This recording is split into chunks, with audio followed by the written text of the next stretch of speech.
Những đoạn clip, hình ảnh ghi lại từ hiện trường thi công nhanh chóng lan truyền. Hàng ngàn người bày tỏ mong muốn được tận mắt chứng kiến vị doanh nhân Trương Dịch và nỗ lực anh hùng của ông để giúp đỡ người dân nơi này. Các hãng truyền thông lớn, khi nhận được tin tức, lập tức cử đội ngũ đến Đại Thanh Sơn với hy vọng thu thập thêm thông tin và hình ảnh độc quyền. Tô Tiểu Tiểu và đội ngũ phóng viên, dưới sự hướng dẫn của tài xế địa phương, tiến sâu vào vùng núi. Đoạn đường nhỏ gồ ghề khiến việc di chuyển trở nên khó khăn, nhưng may mắn là chiếc xe địa hình mạnh mẽ giúp họ vượt qua những đoạn bùn lầy nguy hiểm.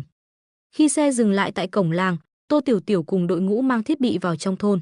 Khung cảnh trước mắt hiện lên là một ngôi làng nhỏ nằm sâu trong núi, hoàn toàn tách biệt khỏi thế giới hiện đại. Cô vừa đi vừa truyền đạt qua camera, đây chính là thôn Thanh Sơn, một ngôi làng nằm giữa Đại Thanh Sơn. Nhìn quanh, chúng ta có thể thấy các ngôi nhà ở đây đều rất đơn sơ, phần lớn là nhà gỗ hoặc nhà đất cũ kỹ, rất ít nhà lợp ngói, và nhà tầng thì hầu như không có. Điều này cho thấy đời sống của người dân nơi đây vô cùng khó khăn. Khung cảnh núi rừng hoang sơ kết hợp với những căn nhà tạm bợ hiện lên trong khung hình, khiến người xem không khỏi chạnh lòng. Cuộc sống nơi đây thật sự gian khổ, Tô Tiểu Tiểu nói tiếp, giọng không giấu được xúc động. Cảnh tượng hoang sơ nhưng đầy cảm hứng về nỗ lực của con người tiếp tục thu hút sự quan tâm mạnh mẽ từ người xem trực tuyến và truyền thông khắp nơi. Khi bước vào thôn, họ nhìn thấy trước cổng làng có nhiều căn nhà đang được sửa chữa. Các công nhân hì hục làm việc, người cầm búa đóng đinh cộc cộc cộc, người thì lắp thêm những tấm ván gỗ vào mái nhà bị dột. Ánh mắt Tô Tiểu Tiểu sáng lên, cô lập tức tiến đến hỏi thăm một cụ bà khoảng hơn 80 tuổi đang đứng trước nhà. "Chào bà, nhà của bà đang sửa chữa phải không ạ?" Cụ bà nhìn Tô Tiểu Tiểu, không biết cô là ai, nhưng vẫn tươi cười đáp, "Đúng rồi, mấy hôm trước trời mưa làm dột hết cả mái." "Vậy mấy anh sửa nhà kia là cháu bà sao?" Tô Tiểu Tiểu chỉ tay về phía nhóm công nhân. Cụ bà lắc đầu, cười lớn, "Không phải đâu, đó là người của ông Trương lão bản gọi đến sửa giúp nhà tôi."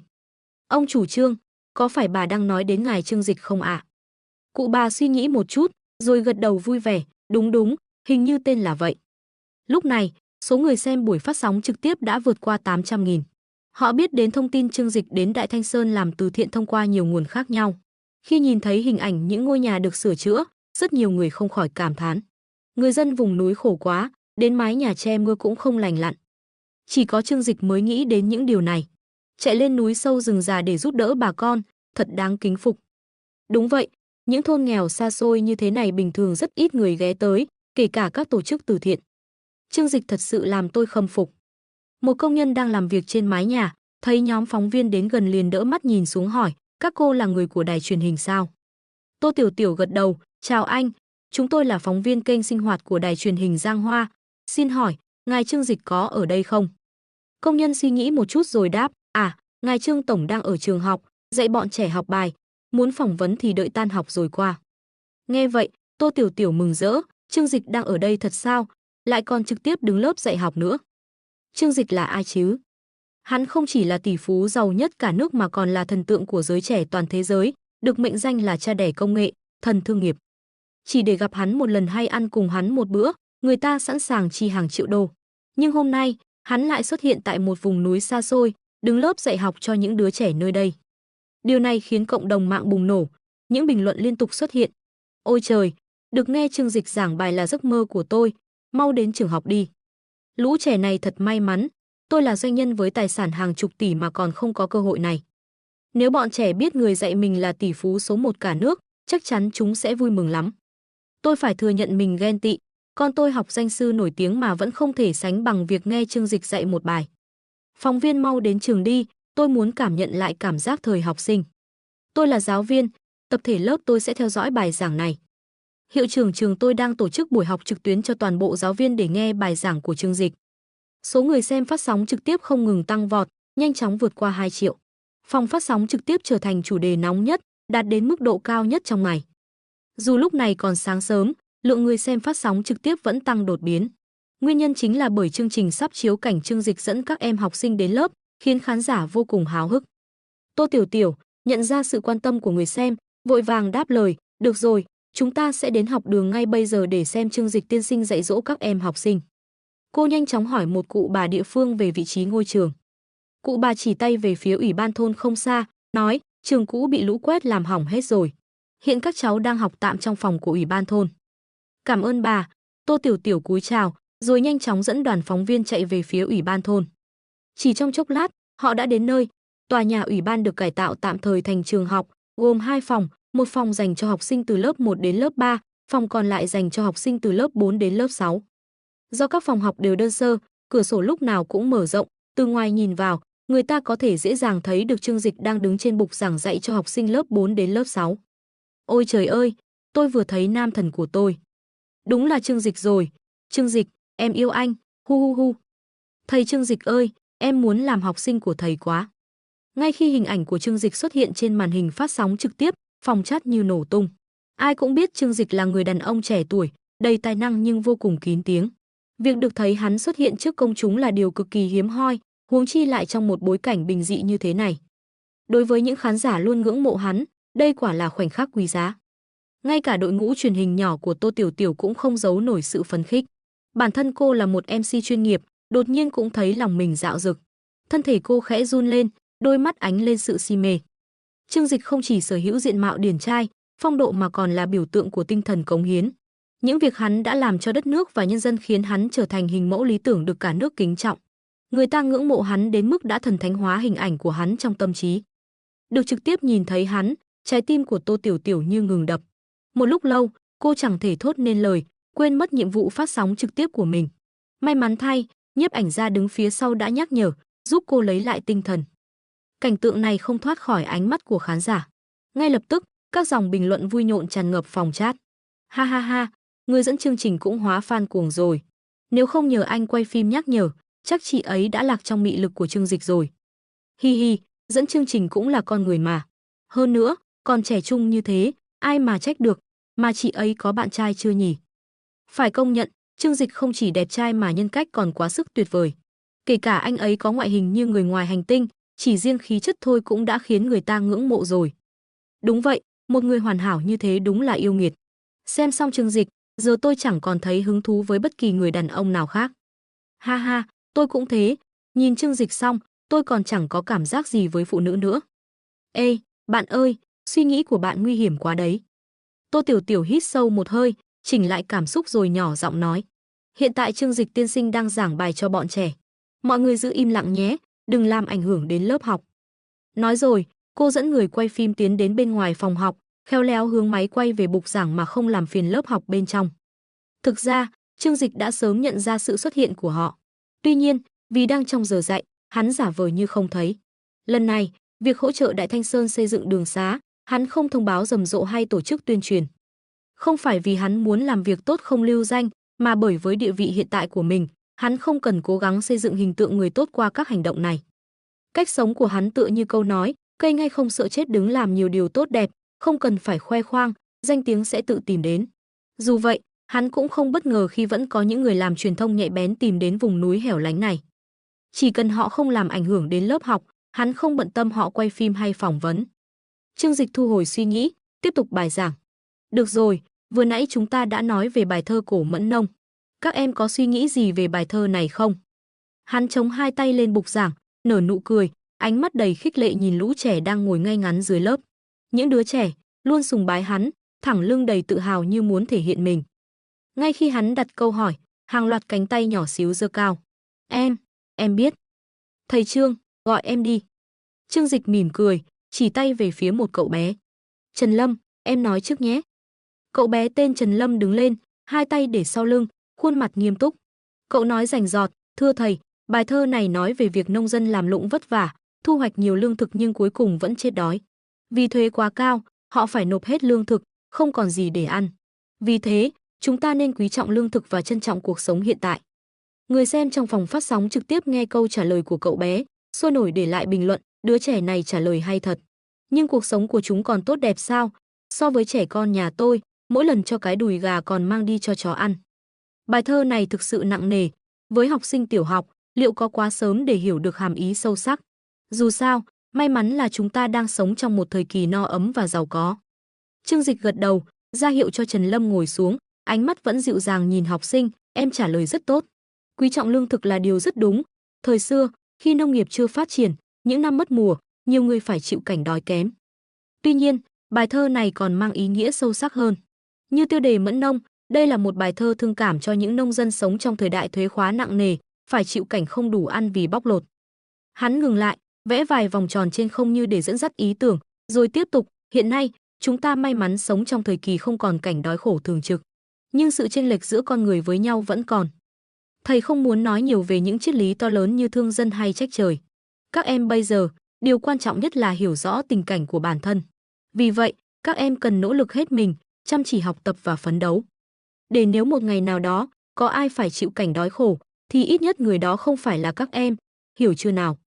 Cả lớp đồng thanh, dạ hiểu. Nụ cười của Trương Dịch vẫn ấm áp, ánh lên niềm hy vọng vào thế hệ trẻ đang đứng trước mặt mình. Bọn trẻ gật đầu thật mạnh, ghi nhớ từng lời Trương Dịch nói vào lòng. Tô Tiểu Tiểu hạ giọng nhận xét. Cách dạy của anh Trương khác hẳn với các giáo viên tiểu học thông thường, thực sự rất thực tế. Khán giả trong phòng phát sóng trực tiếp cũng để lại nhiều bình luận, phương pháp dạy học như vậy quá thực tế. Những đứa trẻ vùng núi này điều kiện thiếu thốn hơn rất nhiều so với trẻ em thành phố, không thể cứ dạy chúng về một cuộc sống đẹp đẽ như mơ mà chúng chưa bao giờ được thấy. Đúng rồi, tôi từng xem qua sách giáo khoa của trẻ em nông thôn. Trong đó toàn viết những điều như tôi sống trong một căn phòng rộng rãi, sáng sủa, đường phố thì sạch sẽ, cửa hàng thì rực rỡ sắc màu. Đối với các em ấy, chẳng phải như một lời châm biếm hay sao? Với các em, chăm chỉ học tập và cố gắng tiến lên chính là cách tốt nhất để thay đổi số phận. Hôm nay, sau khi dạy xong kiến thức trong sách giáo khoa, Trương Dịch đặt sách và phấn viết lên bàn, nói, được rồi, bài học hôm nay đến đây là kết thúc. Sau khi tan học, các em hãy tập đọc bài khóa này, ngày mai chúng ta sẽ kiểm tra. Hắn ngừng lại một chút rồi tiếp tục. Còn bây giờ là thời gian tự do giao lưu. Bọn trẻ ngay lập tức reo lên vui sướng, nét mặt rạng rỡ. Tô Tiểu Tiểu và khán giả đều tò mò về khái niệm thời gian tự do giao lưu này. Thực tế, đây là cách dạy học độc đáo mà Trương Dịch áp dụng. Hắn tin rằng, kiến thức trong sách giáo khoa, sau khi được giảng giải, các em sẽ tự học được. Vì thế, không cần thiết dành toàn bộ thời gian của một tiết học để lặp đi lặp lại những điều đã có sẵn. Thay vào đó, hắn dành một nửa thời gian để kể cho bọn trẻ nghe những câu chuyện bên ngoài thế giới của chúng, chia sẻ kinh nghiệm cuộc sống của mình. Những câu chuyện ấy, dù các em chưa hiểu hết bây giờ, nhưng về sau chắc chắn sẽ trở thành những bài học quý giá. Ở cuối lớp, một cậu bé tên Cẩu Đản rụt rè giơ tay. Trương Dịch nhìn thấy liền mỉm cười, em có câu hỏi gì, cứ nói đi. Cẩu Đản đứng lên, gãi đầu ngại ngùng, nhìn các bạn xung quanh rồi nói, thưa thầy, em có một thắc mắc lớn từ lâu lắm rồi, nhưng không dám hỏi. Được thôi, cứ nói, Trương Dịch động viên. Cẩu Đản liếc mắt nhìn mọi người, rồi hỏi một cách chân thật. Thầy, ai cũng bảo chúng em phải học giỏi để sau này thành đạt. Nhưng học giỏi thì rốt cuộc có lợi ích gì ạ? Câu hỏi của Cẩu Đản khiến cả lớp cười ồ lên. Khán giả trong phòng phát sóng trực tiếp cũng bình luận sôi nổi, ha ha, thằng bé thật thà quá, dám hỏi câu này luôn à? Nếu là giáo viên khác chắc bị đánh lòng bàn tay rồi. Nhưng mà nghĩ lại thì đúng, chúng ta học bao nhiêu năm trời, liệu còn nhớ được bao nhiêu khi tốt nghiệp? Đúng vậy, những thứ như hóa học, vật lý, sinh học, tôi quên sạch từ hồi đại học rồi. Học suốt 12 năm, có lẽ chỉ văn và lịch sử là còn chút giá trị thực tiễn. Nhiều người cũng đồng cảm và suy ngẫm, hệ thống giáo dục hiện tại thường nhấn mạnh thi cử, nhưng những kiến thức đó, khi bước vào đời, lại trở nên ít giá trị đối với đa số mọi người.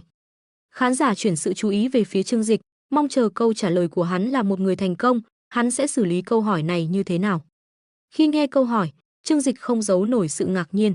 Một cậu bé chỉ mới 11 tuổi như Cẩu Đản đã bắt đầu tự hỏi về ý nghĩa của việc học, điều này khiến hắn cảm thấy bất ngờ. Bản thân hắn, trước đây cũng phải đến khi học đại học mới bắt đầu suy ngẫm về mục đích và ý nghĩa thực sự của giáo dục. Không phải vì trí thông minh của hắn không đủ, mà vì những năm tháng chịu ảnh hưởng từ lối giáo dục truyền thống cùng áp lực học tập đã khiến hắn không có thời gian để tự đặt ra câu hỏi như thế. Nhìn vào gương mặt đầy nghi hoặc của Cẩu Đản, Trương Dịch khẽ hít sâu, rồi bình tĩnh trả lời. Câu hỏi của em rất hay, học để làm gì, đọc sách rốt cuộc có ý nghĩa gì? Câu trả lời của hắn khiến cả lớp học lặng đi trong giây lát. Thực tế mà nói, hầu hết những gì chúng ta học trong trường đều không có tác dụng ngay lập tức. Lời này vừa dứt, cả phòng học như vỡ òa. Bọn trẻ ngơ ngác nhìn nhau, không hiểu vì sao Trương Dịch lại nói như vậy. Gì cơ, đọc sách không có tác dụng ư? Thế thì tại sao ngày nào chúng ta cũng phải học chứ? Không chỉ có bọn trẻ, ngay cả khán giả đang theo dõi qua sóng trực tiếp cũng sững sờ. Tô Tiểu Tiểu người đang phát sóng, trợn mắt há hốc miệng. Cô không thể tin nổi Trương Dịch lại có thể nói ra một điều trái lẽ thường như thế. Tuy nhiên, Trương Dịch vẫn giữ vẻ điềm nhiên, hắn giơ tay ra hiệu cho các học trò im lặng, sau đó chậm rãi giải thích. Những kiến thức chúng ta học ở trường có thể không mang lại tác dụng ngay trước mắt, nhưng các em đừng quên, trường học không chỉ dạy chúng ta kiến thức, mà còn dạy cách suy nghĩ, cách nhìn nhận vấn đề, và quan trọng nhất là rèn luyện bản thân. Hắn ngừng lại một chút, nhìn vào ánh mắt từng học trò trước khi tiếp tục. Học không chỉ để biết 1 cộng 1 bằng 2 hay để làm một bài kiểm tra điểm cao. Học là để các em hiểu rằng trong cuộc sống có những điều cần sự kiên nhẫn, sự bền bỉ và tư duy sáng tạo. Những điều này sẽ theo các em suốt đời, không chỉ trong trường học mà còn cả khi các em bước ra ngoài xã hội. Bọn trẻ bắt đầu suy ngẫm, những tiếng xì xào nhỏ dần đi. Trương Dịch mỉm cười, giọng hắn trở nên ấm áp hơn. Hãy tưởng tượng, đọc sách giống như việc gieo hạt. Lúc đầu, có thể các em không thấy ngay kết quả. Nhưng theo thời gian, khi hạt giống ấy nảy mầm và phát triển, các em sẽ nhận ra giá trị của việc học. Và đến một ngày nào đó, các em sẽ cảm ơn chính mình vì đã kiên trì chăm sóc mảnh đất tri thức này. Một cậu bé giơ tay, hỏi rụt rè. Nhưng nếu đọc sách khó quá thì sao ạ? Trương Dịch khẽ cười. Nếu khó, các em có thể học cách tìm sự giúp đỡ, hoặc thử một cách tiếp cận khác. Điều quan trọng là không bao giờ từ bỏ. Nhớ nhé, mỗi khi các em vượt qua được một thử thách, các em sẽ mạnh mẽ hơn. Không khí trong lớp học dần trở nên trầm lắng. Cả bọn trẻ và khán giả theo dõi sóng trực tiếp đều rơi vào những suy nghĩ của riêng mình. Những dòng bình luận trên sóng phát trực tiếp cũng chuyển từ bất ngờ sang tán đồng. Đúng là góc nhìn khác biệt nhưng rất ý nghĩa. Trương Dịch đúng là một người thầy tuyệt vời, dạy học trò không chỉ học chữ mà còn học làm người. Tôi từng nghĩ việc học là vô ích, nhưng bây giờ tôi muốn cảm ơn những ngày tháng miệt mài ở trường. Tô Tiểu Tiểu cuối cùng cũng thở phào, trong lòng thầm cảm phục Trương Dịch. Hắn không chỉ khiến bọn trẻ hiểu ra giá trị của việc học, mà còn truyền cảm hứng đến mọi người đang theo dõi. Nghe Trương Dịch phát ngôn, Tô Tiểu Tiểu như ngồi trên đống lửa. Hắn vừa nói một câu gây sốc, phần lớn việc học trong trường không mang lại ý nghĩa thực tế. Cô bối rối đến mức không biết phải xử lý ra sao. Đây là một buổi phát sóng trực tiếp với hơn 8 triệu người đang theo dõi, bao gồm không chỉ các phụ huynh mà còn cả học sinh và giáo viên trên khắp cả nước.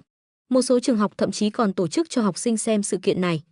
Chỉ cần một câu nói không đúng, nó có thể trở thành một sự cố truyền thông nghiêm trọng. Phòng phát sóng trực tiếp bùng nổ với những bình luận. Oa, Trương Dịch đúng là quá táo bạo, dám thẳng thắn chỉ trích hệ thống giáo dục. Cảm giác như anh ấy không biết mình đang phát sóng trực tiếp. Nếu xảy ra sự cố, ai sẽ chịu trách nhiệm đây? Nhưng phải công nhận, những gì anh ấy nói có lý. Chúng ta đã học quá nhiều thứ không áp dụng được trong thực tế. Tôi là giáo viên, và hiện tại các học sinh đang hỏi tôi rất nhiều câu khó trả lời. Tôi phải làm gì đây? Giúp với.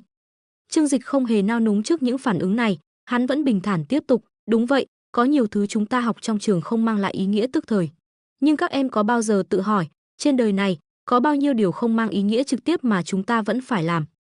Cả lớp im lặng, hắn nhìn lướt qua từng học sinh, rồi chậm rãi nói. Các em ngồi trong lớp đôi khi chỉ để phát ngốc. Học xong một đoạn thời gian, nhiều em sẽ quên sạch những gì đã học. Các em viết bài văn chỉ để hoàn thành bài tập, nhưng lại không dám kể những câu chuyện thật của mình. Giọng hắn trầm xuống, như muốn truyền tải điều gì sâu sắc hơn. Nhiều việc trong cuộc sống có vẻ như vô nghĩa, nhưng chúng ta vẫn phải làm. Vì sao ư? Vì đằng sau đó luôn có những lý do quan trọng mà chúng ta không thể bỏ qua. Một học sinh rụt rè giơ tay. Thưa thầy, lý do đó là gì ạ? Trương Dịch nở một nụ cười thâm trầm.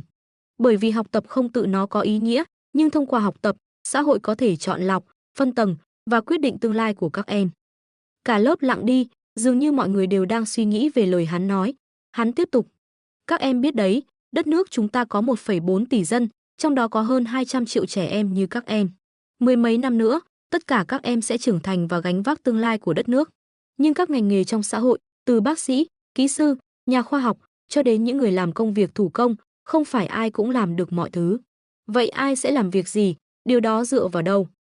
Bầu không khí trong lớp học như đông cứng lại. Cả khán giả trên sóng trực tiếp cũng không dám thả bình luận, chỉ tập trung lắng nghe. Chúng ta không thể dựa vào may mắn. Vì vậy, xã hội cần một phương pháp khách quan để phân loại, và học tập chính là một trong những phương pháp đó. Trương Dịch giải thích, ánh mắt nhìn sâu vào đám học trò. Việc học tập giống như một chiếc phễu, nó giúp xã hội sàng lọc ra những người có năng lực học hỏi tốt nhất, tư duy xuất sắc nhất. Những người này sẽ được vào các trường đại học hàng đầu, tiếp cận những nguồn tài nguyên giáo dục tiên tiến nhất. Và trong tương lai, họ có thể trở thành nhà khoa học, lãnh đạo, hoặc những người tạo nên sự thay đổi lớn lao. Một học sinh tò mò hỏi. Vậy còn những người không giỏi việc học thì sao ạ? Trương Dịch mỉm cười. Đó chính là lý do tại sao xã hội cần đa dạng ngành nghề. Không phải ai cũng cần làm bác sĩ hay nhà khoa học. Mỗi công việc đều có giá trị riêng, nhưng vị trí của các em sẽ phụ thuộc vào lựa chọn hiện tại và nỗ lực của chính mình. Những lời nói của Trương Dịch không chỉ khiến bọn trẻ suy ngẫm, mà còn làm thay đổi cả cách nhìn của nhiều bậc phụ huynh và khán giả đang theo dõi. Trên sóng trực tiếp, bình luận lại một lần nữa bùng nổ. Trương Dịch thật sự có cái nhìn rất thực tế và sâu sắc. Đúng là chúng ta học để được chọn lọc và có cơ hội tốt hơn. Câu này đánh trúng tâm lý. Tôi sẽ lưu lại video này để cho con tôi xem mỗi khi nó hỏi tại sao phải học. Tô Tiểu Tiểu đứng bên cạnh thở phào nhẹ nhõm. Những lo lắng ban đầu của cô đã tan biến. Cô nhận ra rằng, dù Trương Dịch có phát ngôn gây tranh cãi, nhưng thông điệp cuối cùng hắn mang đến lại thực sự ý nghĩa và truyền cảm hứng. Tiếp theo, khi bước vào xã hội, sẽ có những người trở thành nhân viên văn phòng, tiểu thương hay công nhân, Trương Dịch nhẹ nhàng nói. Vì vậy, trong hầu hết các trường hợp, kiến thức bạn học được có thể không mang lại ý nghĩa trực tiếp. Nhưng chính việc sử dụng kiến thức để kiểm tra sự thông minh, chăm chỉ và tài năng của bản thân mới là điều có ý nghĩa lớn nhất. Hắn buông tay, cười nhẹ, rồi tiếp tục, nói cách khác, học tập bản thân có thể không phải là mục đích lớn lao nhất, mà là cách bạn vượt qua những thử thách từ việc học, để chứng minh khả năng của mình. Đó mới là điều quan trọng. Giờ các em đã hiểu tại sao cần học tốt và đạt kết quả cao chưa? Vì chỉ khi làm được điều đó, các em mới có thể nổi bật trong những cuộc cạnh tranh khắc nghiệt của xã hội, để có cơ hội trở thành nhân tài thực thụ. Những lời này khiến lũ trẻ ngồi dưới chăm chú gật đầu. Dù chưa hoàn toàn hiểu hết, nhưng phần nào những nghi hoặc trong lòng chúng đã được giải đáp. Ngược lại, khán giả theo dõi buổi phát sóng trực tiếp trên mạng thì như bừng tỉnh. Thì ra mục đích của giáo dục không phải là chỉ để dạy kiến thức, mà là để chọn lọc nhân tài. Trương Dịch, tôi đã hiểu. Thiên tài thực sự không phải được tạo ra từ học tập, mà là được phát hiện thông qua học tập. Đúng vậy, cẩn thận nghĩ lại thì những người tốt nghiệp từ các trường đại học danh tiếng thường học tập giỏi hơn, chăm chỉ hơn khi làm việc. Trước đây tôi nghĩ kiến thức học trong đại học chẳng giúp ích gì.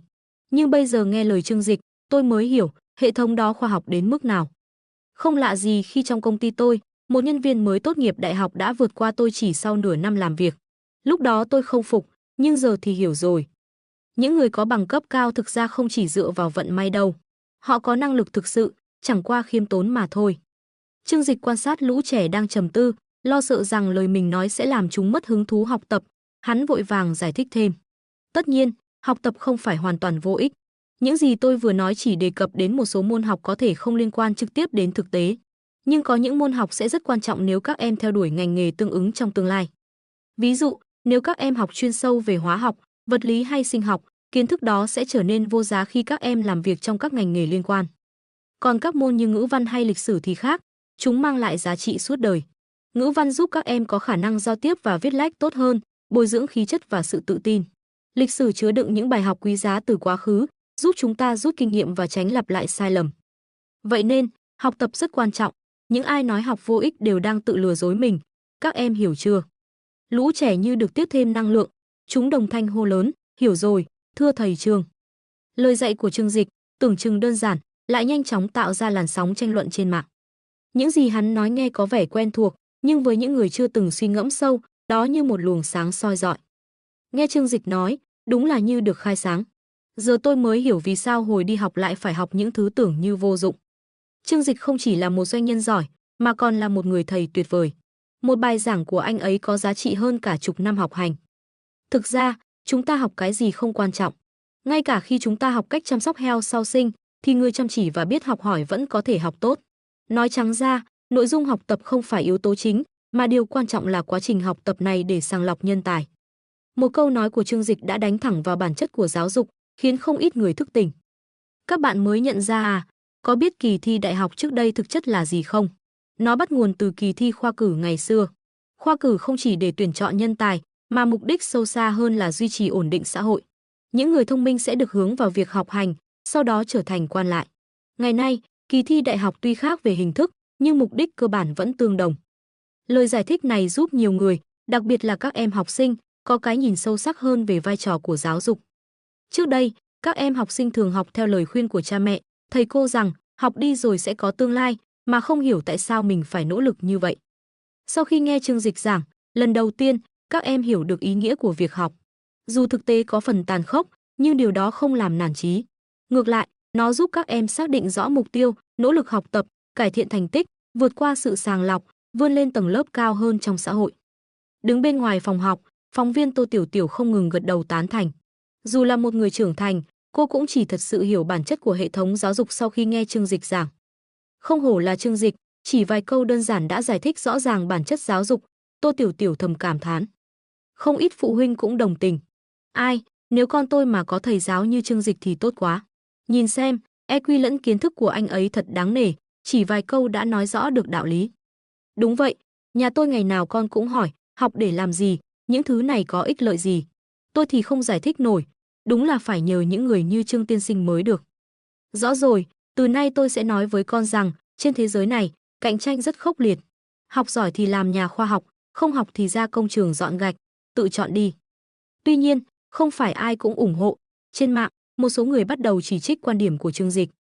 Tôi thấy lời Trương Dịch có vấn đề, giáo dục là điều thiêng liêng, nên dạy trẻ con tôn trọng cái chân, thiện, mỹ, chứ không phải tập trung vào lợi ích cá nhân.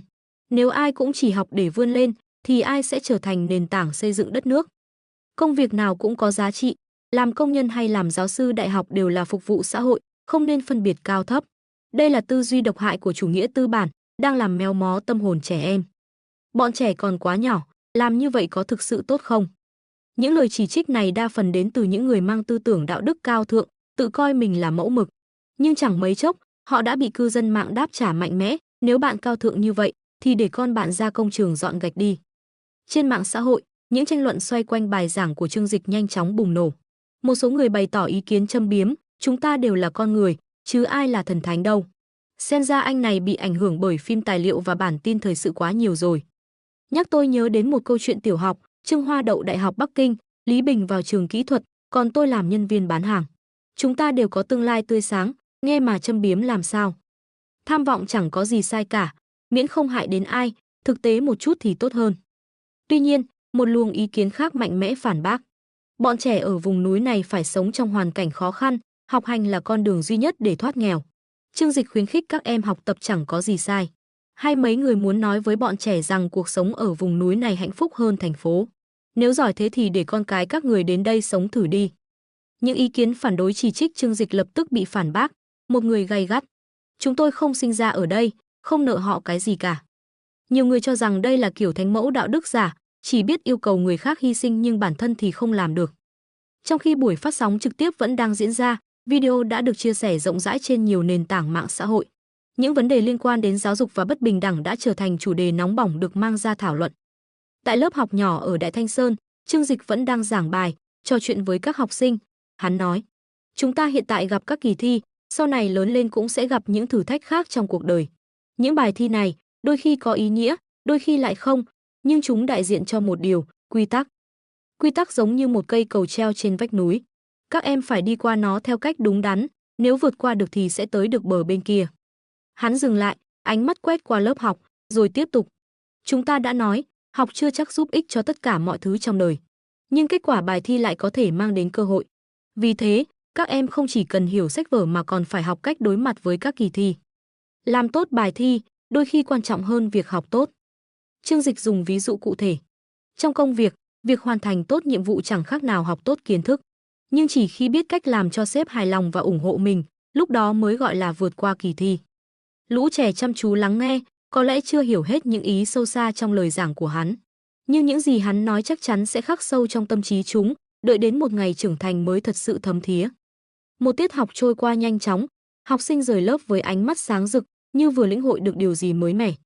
Khán giả trong phòng phát sóng trực tiếp cũng tràn đầy cảm xúc, nghe thầy Trương giảng mà thấm thía hơn cả đọc sách 10 năm. Cảm ơn thầy Trương, lời của thầy là kim chỉ nam cho cuộc sống. Những lời cảm ơn liên tục xuất hiện trong phần bình luận. Nhiều người cũng không quên cảm ơn Tô Tiểu Tiểu, người đã phát sóng trực tiếp bằng cách gửi quà tặng ảo. Nhưng Tô Tiểu Tiểu khiêm tốn đáp, mọi người đừng gửi quà, chỉ cần chia sẻ và lưu lại video này là đủ ạ. Đây là tài khoản chính phủ, tiền quà tặng tôi cũng không nhận được đâu. Khi vừa tan lớp, lũ trẻ nhanh chóng thu dọn sách vở và chạy tới chỗ Trương Dịch, háo hức reo lên, thầy Trương, ra ngoài chơi với chúng em đi. Ngày hôm qua thầy thắng tụi em trò bắn bi, hôm nay tụi em nhất định phải đòi lại danh dự. Một đám trẻ vây quanh hắn, khuôn mặt rạng rỡ, nhảy nhót không ngừng. Trương Dịch nhìn những gương mặt nhỏ bé, ngập tràn niềm vui, hắn không khỏi bật cười và gật đầu, được rồi, nhưng lần này các em phải chơi công bằng đấy nhé. Hai nữ giáo viên trước đây thường chỉ chơi cùng các nữ sinh, vì không biết cách chơi những trò như bài, bắn bi hay con quay của các nam sinh. Nhưng từ khi Trương Dịch đến, mỗi ngày sau giờ tan học, hắn đều dành thời gian chơi cùng bọn trẻ. Ngày thường, Trương Dịch là một tổng tài nghiêm túc, phong thái chuẩn mực, đương nhiên không ai nghĩ hắn lại quỳ trên mặt đất để bắn bi cùng bọn trẻ. Nhưng ở Đại Thanh Sơn, nơi không mấy người biết hắn là ai, Hắn thoải mái tận hưởng những niềm vui tuổi thơ đã lâu không có.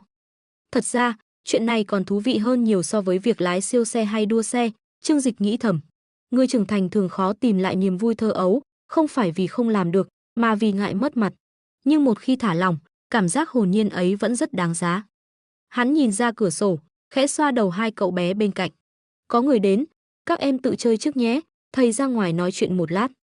Bọn trẻ nhìn theo ánh mắt hắn ra cửa sổ, thấy có nhóm người cầm máy quay và micro. Ồ, họ là ai vậy thầy? Chắc là người từ ngoài thôn đến, em chưa thấy họ bao giờ. Trương Dịch đứng dậy, bước ra khỏi phòng học, Tô Tiểu Tiểu và nhóm phóng viên, với vẻ mặt khẩn trương và kích động, tiến lại gần. Chào Trương Tổng, chúng tôi là phóng viên kênh truyền hình Đời Sống Giang Hoa. Lần này chúng tôi đến để đưa tin về trận lũ lụt ở Đại Thanh Sơn. Biết được anh cũng đang có mặt ở đây, liệu chúng tôi có thể phỏng vấn anh một chút không? Ánh mắt Tô Tiểu Tiểu đầy khát vọng. Đây là Trương Dịch, một nhân vật mà các kênh truyền hình lớn thường tranh giành để phỏng vấn. Là một phóng viên từ đài địa phương, cô chưa từng dám mơ có cơ hội tiếp cận gần hắn như thế này. Trương Dịch khẽ mỉm cười, được thôi, nhưng chỉ vài câu hỏi ngắn thôi nhé. Hắn chỉ tay về phía một khoảng trống gần đó. Bọn trẻ đang chơi, chúng ta qua chỗ kia nói chuyện để không làm phiền các em. Được ạ, tuyệt quá. Tô Tiểu Tiểu gật đầu lia lịa, vội bước theo hắn. Khi nhóm phóng viên đến chỗ hắn chỉ, Trương Dịch đan tay sau lưng, bình thản nói, các bạn có thể hỏi những gì mình muốn. Khí chất của hắn điềm tĩnh và đầy uy quyền, tỏa ra tự nhiên qua từng ánh mắt và lời nói, khiến cả nhóm phóng viên phải dè chừng. Khán giả trong phòng phát sóng trực tiếp bình luận sôi nổi. Đúng là khí chất của người giàu nhất cả nước, không giận mà vẫn khiến người khác nể phục. Nhìn kìa, Tô Tiểu Tiểu chắc đang run lắm. Ha ha, hỏi xem Trương Tổng có bao nhiêu bạn gái đi. Tô Tiểu Tiểu hít sâu để bình tĩnh lại, rồi cẩn thận hỏi. Chúng tôi thấy anh vừa dạy học cho bọn trẻ trong lớp. Đó có phải là mục đích chính của anh khi đến Đại Thanh Sơn không? Trương Dịch đáp với vẻ nghiêm túc. Không hẳn, tôi đến đây vì biết người dân gặp khó khăn do lũ lụt, nên muốn giúp họ vượt qua giai đoạn này. Việc dạy học chỉ là tạm thời, do nơi đây thiếu giáo viên, nên tôi giúp dạy vài tiết.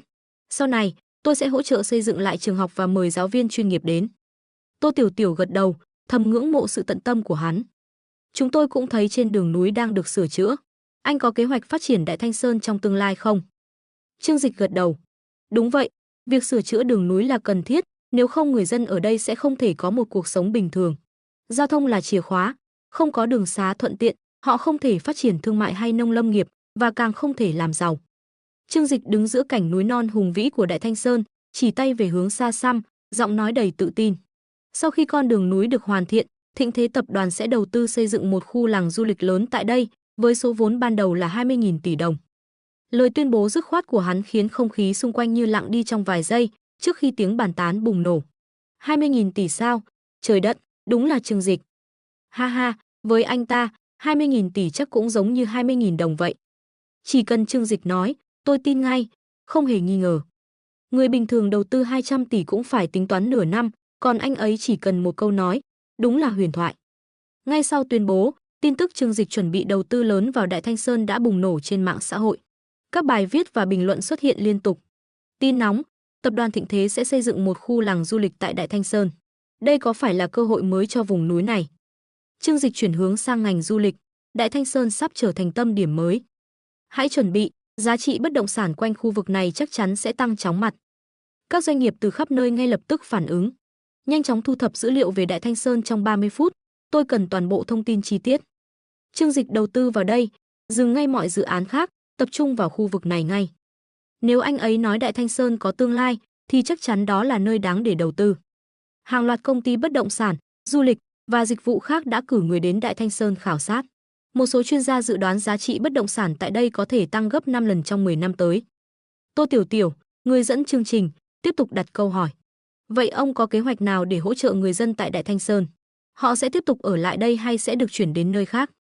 Trương Dịch nở nụ cười nhẹ nhàng. Tôi sẽ không can thiệp vào quyết định của họ. Đây là quê hương của rất nhiều người lớn tuổi, và họ không muốn rời xa mảnh đất này. Trong khi đó, giới trẻ có thể muốn ra ngoài thành phố lớn để khám phá thế giới. Vì vậy, việc lựa chọn là quyền của họ. Hắn dừng lại một chút, rồi nói tiếp. Tuy nhiên, Đại Thanh Sơn không chỉ dừng lại ở việc phát triển du lịch. Chúng tôi sẽ xây dựng các chuỗi cung ứng nông sản, giúp người dân tiêu thụ sản phẩm địa phương ra thị trường lớn hơn. Đồng thời, mô hình nông gia nhạc, farmstay cũng sẽ được triển khai, tạo thêm nhiều công việc tại chỗ cho người dân. Như vậy, Nếu họ muốn ở lại, vẫn có rất nhiều việc làm phù hợp. Trương Dịch không chỉ nghĩ đến lợi nhuận từ dự án này, hắn giải thích. Mục tiêu chính của tôi là thúc đẩy phát triển kinh tế cho vùng núi nghèo. Đầu tư này có thể không mang lại lợi nhuận lớn ngay lập tức, nhưng nếu nó đạt được cân bằng thu chi và tạo ra một chút lợi nhuận, tôi sẽ lấy mô hình này làm mẫu để áp dụng ở các vùng núi khó khăn khác. Dù vậy, hắn cũng thừa nhận rằng dự án tại Đại Thanh Sơn có những điều kiện đặc biệt. Chính sức ảnh hưởng và uy tín cá nhân của Trương Dịch đã thu hút sự tham gia của các ngành công nghiệp, tạo nên sức bật lớn cho khu vực. Chỉ một tuyên bố của Trương Dịch đã kéo theo hàng loạt phản ứng từ giới đầu tư với những con số khổng lồ. Dự kiến, trong vài năm tới, Đại Thanh Sơn sẽ thu hút thêm hàng chục nghìn tỷ đồng từ các ngành công nghiệp liên quan, từ du lịch đến bất động sản và nông nghiệp. Các chuyên gia đánh giá rằng, dù mô hình này khó áp dụng rộng rãi, nhưng với sự thành công tại Đại Thanh Sơn, Trương Dịch đã mở ra một con đường mới cho việc phát triển kinh tế ở các vùng sâu vùng xa.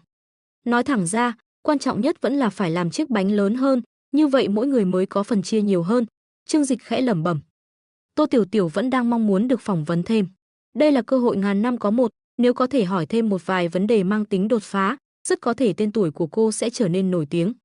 Tuy nhiên, Trương Dịch không có quá nhiều thời gian để tiếp tục ở lại.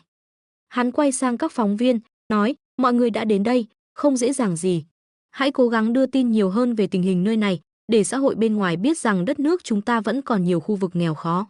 Nếu có thể, hãy kêu gọi quyên góp cộng đồng. Sau đó, như sực nhớ ra điều gì, hắn tiếp lời, à đúng rồi, vào mùa thu này, nơi đây sẽ xây dựng một ngôi trường hoàn toàn mới, được trang bị cơ sở vật chất ngang với các trường hiện đại ở thành phố. Tập đoàn Thịnh Thế sẽ đầu tư chi phí, mời giáo viên chuyên nghiệp đến giảng dạy. Mức lương khởi điểm là 8.000 đồng trên một tháng, kèm theo các chế độ bảo hiểm và phụ cấp khác. Nếu ai có hứng thú đến đây giảng dạy, rất hoan nghênh nộp đơn. Nghe đến đây, các khán giả trong phòng phát sóng trực tiếp bắt đầu sôi động. Trời ơi, 8.000 một tháng, lại còn có bảo hiểm. Mức lương này quá tốt so với giáo viên cấp 3 ở thành phố trọng điểm. Đúng là Trương Dịch, làm gì cũng hào phóng. Tôi mới tốt nghiệp trường sư phạm năm nay, nhất định phải thử nộp đơn. Dù vùng núi không phồn hoa như thành phố, nhưng non xanh nước biếc, môi trường sống rất lý tưởng. Mà đãi ngộ như vậy, đến đây làm giáo viên là quá hợp lý. Nghe nói sắp tới nơi này còn phát triển du lịch. Nếu làm giáo viên ở đây, chắc chắn sẽ được miễn phí tham quan các khu du lịch quanh vùng. Lời của Trương Dịch đã khiến nhiều giáo viên tiềm năng bị thuyết phục. Rất nhanh, không ít người bắt đầu tìm hiểu thông tin qua các kênh giáo dục ở huyện Thanh Sơn để xem điều kiện làm việc tại ngôi trường sắp xây dựng. Tô Tiểu Tiểu tò mò hỏi thêm, Trương Tổng, nơi này chỉ là một trường tiểu học thôi phải không? Tại sao ngài lại trả lương giáo viên cao đến thế? Trương Dịch mỉm cười, hỏi ngược lại, cô nghĩ vậy là cao sao? Không cao ư? Tô Tiểu Tiểu ngạc nhiên, mặt đầy vẻ nghi hoặc. Cô do dự một chút rồi nói, mức lương như vậy cũng không phải là thấp. Dù muốn nói thẳng rằng lương giáo viên ở nơi khác thường rất thấp, nhưng cô kìm lại, ý thức được rằng mình đang trong buổi phát sóng trực tiếp. Cô biết những phát ngôn không phù hợp có thể gây ra ảnh hưởng tiêu cực. Bạn tôi tốt nghiệp từ một trường sư phạm 211, hiện đang dạy tại một trường trung học trọng điểm ở huyện lỵ. Làm việc 5 năm, lương tháng vẫn chỉ được khoảng 6.000 đồng, cô chia sẻ. Những lời này nhanh chóng nhận được sự đồng cảm từ các khán giả. Đúng vậy, trừ những giáo viên ở đô thị lớn, còn lại lương giáo viên thường rất thấp. Ở các thành phố nhỏ hoặc vùng nông thôn, 6.000 đồng trên một tháng đã được coi là cao rồi. Nghề giáo hiện nay, nếu không có điều kiện gia đình tốt hoặc không chịu được áp lực xã hội, thực sự rất khó theo đuổi. Nghe những lời đó, Trương Dịch trầm tư trong giây lát. Anh ngẩng đầu lên, ánh mắt đầy sự nghiêm trọng và phức tạp, như đang suy nghĩ sâu xa về một vấn đề mà ít người có thể nhìn thấu. Cậu nói đúng, lương giáo viên từ trước đến nay vốn không cao, Trương Dịch gật đầu, giọng trầm ngâm. Nhưng việc đó đã diễn ra từ lâu không có nghĩa là nó đúng. Ở nước ta, trong lĩnh vực giáo dục, lương của giáo viên thường thấp hơn so với nhiều ngành nghề khác. Điều này dẫn đến một vấn đề đáng lo ngại. Khi cha mẹ chọn ngành nghề cho con, họ thường ưu tiên các ngành dễ xin việc và kiếm được nhiều tiền. Các ngành như sư phạm ít được lựa chọn bởi lương thấp và con đường sự nghiệp không hấp dẫn. Cứ thế, người ta dần có cảm giác rằng những ai học ngành sư phạm thường là học sinh có thành tích không cao. Những người này vốn đã không giỏi việc học, lại trở thành giáo viên để dạy học sinh khác. Các bạn nghĩ mà xem, liệu những giáo viên như vậy có thể dạy tốt được không? Trương Dịch dừng lại, khẽ thở dài trước khi nói tiếp, những học sinh được họ dạy, sau khi thi đại học, lại một lần nữa bị sàng lọc. Những em giỏi sẽ vào các trường danh tiếng học ngành máy tính, tài chính. Còn những em có thành tích kém hơn, một phần lại đi học sư phạm, và chu trình này cứ lặp đi lặp lại. Dạy học và giáo dục là một sự nghiệp thiêng liêng và vĩ đại.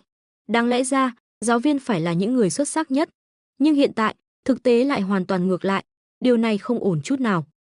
Vì vậy, trong tương lai, chúng ta cần cải thiện chế độ đãi ngộ cho giáo viên. Phải khiến những nhân tài ưu tú nhất sẵn sàng theo đuổi nghề giáo. Chỉ khi đó, giáo dục mới thật sự có thể phát triển. Lời nói của Trương Dịch ngay lập tức gây tiếng vang lớn trong phòng phát sóng trực tiếp. Không chỉ các giáo viên đang làm nghề, mà cả những khán giả bình thường cũng cảm nhận được sức nặng trong lời nói của hắn. Giáo dục là nền tảng của một quốc gia và dân tộc. Nếu không làm tốt, làm sao thế hệ tương lai có thể có một cuộc sống tốt hơn? Một số bình luận đồng tình nhanh chóng xuất hiện. Trương Tổng nói đúng quá, nghĩ lại mà xem, nếu ai đó muốn làm giáo viên, đặc biệt là giáo viên nam, mọi người xung quanh thường nghĩ anh ta chẳng có tiền đồ. Đúng vậy, làm giáo viên vừa vất vả, vừa dễ bị phụ huynh hiểu lầm, thật sự không dễ dàng gì. Tôi là giáo viên tiểu học, lương mỗi tháng chỉ 3.000 đồng. Khi tìm bạn đời, vừa nghe tôi là giáo viên, nhiều người đã quay lưng đi ngay. Đến cả nữ giáo viên cũng chẳng ai để mắt tới tôi. Tôi thật lòng khuyên các bạn nam trẻ, nếu có khả năng, thà đi giao đồ ăn còn hơn làm giáo viên. Phóng viên Tô Tiểu Tiểu tò mò hỏi, Trương Dịch tiên sinh, liệu trong tương lai anh có ý định tham gia vào ngành giáo dục không? Trương Dịch khẽ mỉm cười, hỏi ngược lại, tại sao cô lại hỏi như vậy? Vì tôi tin rằng, tất cả giáo viên trên cả nước đều mong anh trở thành hiệu trưởng. Tô Tiểu Tiểu cười tươi đáp. Lời nói của cô khiến phòng phát sóng trực tiếp bùng nổ tiếng cười. Ha ha, cô ký giả này thật chân thật, mà đúng thật, ai mà không mong muốn có mức lương cao hơn chứ. Này, đừng nói đùa, lương của tập đoàn Thịnh Thế vốn đã cao hơn nhiều so với các tập đoàn lớn khác trong nước. Hàng xóm của tôi vừa tốt nghiệp và vào làm ở Thịnh Thế, lương tháng đầu tiên đã 50.000 đồng.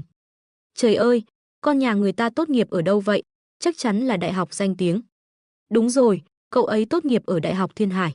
Nhưng mới ra trường đã nhận được mức lương như vậy thì thật đáng nể. Nghe nói cậu ấy nhận lương tháng 14, tính ra lương năm là 700.000 đồng. Chắc chắn là làm ở vị trí kỹ thuật cao cấp rồi.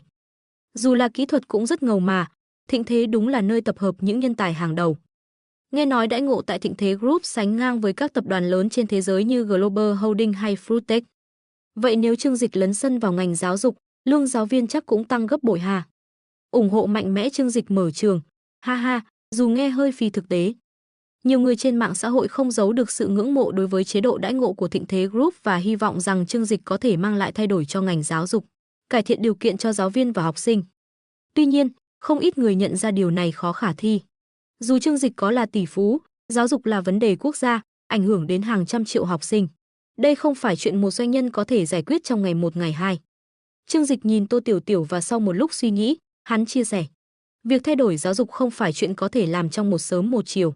Chúng ta cần nâng cao mức sống của toàn dân trước, từ đó mới có thể cải thiện được một ngành lớn như giáo dục. Tuy nhiên, Thịnh Thế Group mỗi năm đều dành hơn 1 tỷ nhân dân tệ để đầu tư vào các dự án dân sinh, bao gồm cả hỗ trợ giáo dục ở các khu vực khó khăn. Trong tương lai, có thể tôi sẽ xây dựng trường học của riêng mình, áp dụng một mô hình giáo dục hiện đại hơn. Nói xong, hắn mỉm cười nhìn Tô Tiểu Tiểu. Giờ học sắp bắt đầu rồi, cô có thể đi phỏng vấn thêm các thôn dân hoặc xem qua công trình đang xây dựng. Nói với họ rằng tôi đã đồng ý cho phép quay phim, sẽ không ai ngăn cản đâu. Trương Dịch không thích làm từ thiện để quảng bá danh tiếng, nhưng anh cũng không ngại các hành động của mình bị công chúng giám sát. Điều này không chỉ thể hiện sự minh bạch, mà còn giúp theo dõi tiến độ công trình, tránh những sai sót từ phía đội xây dựng. Hơn nữa, việc các phóng viên quay phim và chia sẻ hình ảnh cũng là một cách để giới thiệu Đại Thanh Sơn với thế giới bên ngoài. Khi biết Trương Dịch đã đến đây xây dựng cơ sở hạ tầng, nhiều nhà đầu tư có thể mạnh dạn hơn trong việc đầu tư vào khu vực này. Nghe được lời đồng ý từ Trương Dịch, Tô Tiểu Tiểu không giấu được sự vui mừng. Cảm ơn Trương Tổng. Cô lập tức dẫn đội ngũ của mình đi phỏng vấn các thôn dân và quay lại những hình ảnh chân thực về cuộc sống tại Đại Thanh Sơn. Lý Tử Khê thoáng lo lắng khi thấy phóng viên xuất hiện. Trước đây, không ít đoàn từ thiện mang theo mì tôm, nước khoáng đến rồi yêu cầu học sinh ra chụp ảnh cùng để tạo hình ảnh từ thiện. Những hành động này không những làm phiền lớp học mà còn mang lại cảm giác sáo rỗng. Tuy nhiên, sự xuất hiện của Trương Dịch đã thay đổi tất cả. Các phóng viên, sau khi nhìn thấy hắn, trở nên chuyên nghiệp và không dám làm điều gì trái phép. Sau khi các video phát sóng trực tiếp và bài viết về Trương Dịch lan truyền, Đại Thanh Sơn dần trở thành tâm điểm chú ý. Rất nhiều người tìm đến đây, các phóng viên tiếp tục phỏng vấn và ghi hình, lan tỏa câu chuyện của vùng núi. Tổ chức từ thiện quyên góp thêm vật tư và hỗ trợ cho người dân, doanh nhân đến khảo sát tiềm năng đầu tư. Cụ già thôn trưởng cùng các thôn dân không giấu được niềm vui. Nụ cười rạng rỡ xuất hiện trên gương mặt của mọi người khi họ thấy Đại Thanh Sơn dần thay đổi, trở nên nhộn nhịp và có nhiều cơ hội phát triển hơn. Những người đến thăm Đại Thanh Sơn đã mang theo nhiều vật tư quyên góp, thậm chí một số chủ doanh nghiệp còn trực tiếp ký hợp đồng thuê đất để kinh doanh. Đây là những thương nhân nhạy bén, nhận thấy tiềm năng lớn tại khu vực này và quyết định đầu tư. Một số khác, sau khi chứng kiến tiến độ thi công thần tốc của đội công trình từ Khánh Châu, đã nhanh chóng tìm đến các hộ gia đình trong núi để ký hợp đồng hợp tác. Các sản phẩm nông nghiệp từ vùng núi này vốn có chất lượng rất cao, nhưng trước đây khó tiêu thụ do giao thông không thuận lợi. Nay khi vấn đề giao thông được giải quyết, những sản phẩm ấy lập tức trở thành mặt hàng được săn đón. Trương Dịch đã ở Đại Thanh Sơn suốt một tuần. Đội công trình hơn 1.000 người dưới sự chỉ đạo của hắn tiến hành sửa chữa con đường với tốc độ đáng kinh ngạc. Công trường thi công khổng lồ này thậm chí trở thành điểm thu hút khách hiếu kỳ, mỗi ngày có không ít người từ bên ngoài đến xem. Tình hình ở Đại Thanh Sơn ngày càng khởi sắc và Trương Dịch biết rằng kế hoạch của mình đã thành công. Hắn dự đoán chỉ trong vòng 3 năm, từ một ngôi làng hoang vu và nghèo khó, Đại Thanh Sơn sẽ trở thành một khu du lịch sầm uất. Tuy nhiên, nơi này không phù hợp để hắn ở lại lâu dài, Trương Dịch quyết định đã đến lúc rời đi. Khi biết tin hắn sắp đi, toàn bộ người dân trong thôn đặc biệt là bọn trẻ đều lưu luyến không muốn xa hắn. Chúng vây quanh Trương Dịch, nước mắt lưng tròng. "Thầy Trương, thầy sẽ quay lại thăm chúng con chứ?" "Đương nhiên rồi, thầy nhất định sẽ trở lại thăm các em." Trương Dịch cười, dịu dàng dặn dò. "Nhưng các em phải chăm chỉ học tập và nâng cao thành tích. Cẩu đàn, em năm nay học lớp 5, sang năm phải thi vào cấp 2 rồi, nhớ cố gắng hết sức nhé. Thiên Thiến, toán của em chưa tốt, cần làm thêm bài tập và nhờ cô Lý giúp đỡ. Thầy sẽ chờ tin vui từ các em ở ngoài núi lớn." Nghe lời dặn dò của hắn, bọn trẻ lần lượt hứa hẹn. "Thầy yên tâm, chúng con sẽ chăm học. Con sẽ trở thành học sinh giỏi nhất lớp." "Hừ, muốn vượt qua tớ không dễ đâu nhé. Con sẽ thi đỗ trường cấp 2 ở huyện thành." Những lời hứa chân thành của bọn trẻ khiến Trương Dịch không khỏi mỉm cười hài lòng. Trước khi rời đi, hắn nhắn nhủ thêm với người dân trong thôn. Nếu sau này có vấn đề khó khăn trong cuộc sống, mọi người có thể nhờ đội công trình giúp đỡ. Nếu họ không giải quyết được, thì liên hệ với cô giáo Lâm, cô ấy sẽ báo lại cho tôi. Nhưng mọi người phải nhớ kỹ, tôi đã giúp xây dựng nền tảng, còn việc cải thiện cuộc sống về sau phải phụ thuộc vào chính các bạn. Thôn trưởng vội vàng gật đầu, trịnh trọng nói. "Trương lão bản, ngài cứ yên tâm, người vùng núi chúng tôi rất chăm chỉ. Với những gì ngài đã giúp, chúng tôi nhất định sẽ làm tốt, không để ngài phải thất vọng." Trước khi rời đi, Trương Dịch gọi Lâm Vũ Hàm ra một góc. Nhìn cô gái trẻ với vẻ mặt ngượng ngùng đứng trước mặt mình, hắn mỉm cười hỏi, "Em có muốn cùng anh về không?" Mặt Lâm Vũ Hàm lập tức đỏ bừng, cô ta hiểu rất rõ ý nghĩa câu hỏi của Trương Dịch. Nếu đồng ý đi cùng hắn, điều đó chẳng khác nào chấp nhận thân phận của mình, trở thành một trong những người phụ nữ của Trương Dịch. Trong lòng, Lâm Vũ Hàm có một sự ngưỡng mộ mù quáng dành cho Trương Dịch. Cô ta không quá bận tâm đến việc trở thành một phần trong hậu cung của hắn. Phụ nữ thường ngưỡng mộ và tôn trọng những người đàn ông có năng lực, điều này liên quan mật thiết đến sức mạnh và địa vị của người đàn ông ấy. Nếu đó chỉ là một người đàn ông bình thường mà dám bắt cá hai tay, chắc chắn sẽ bị phụ nữ mắng cho thứ trăng hoa, nhưng nếu là một người đàn ông thực sự mạnh mẽ và quyền lực, thì dù là xã hội hay cá nhân, đều sẽ bao dung cho hắn. Dù cả thế giới biết Trương Dịch là người phong lưu, nhưng chưa bao giờ có ai thực sự chỉ trích điều đó là sai lầm lớn. Rốt cuộc, chỉ những người đàn ông có tiền và quyền mới có tư cách phong lưu. Ngược lại, những người không có gì chỉ bị xem là kẻ tầm thường, chẳng đáng nhắc đến. Thật ra, Lâm Vũ Hàm rất muốn trở về cùng Trương Dịch. Dù phải đối mặt với sự phức tạp trong hậu cung của hắn, chỉ cần có thể ở bên cạnh người đàn ông này, mọi điều khác đều không quan trọng. Tuy nhiên, hiện tại cô vẫn chưa thể rời bỏ những đứa trẻ ở Đại Thanh Sơn.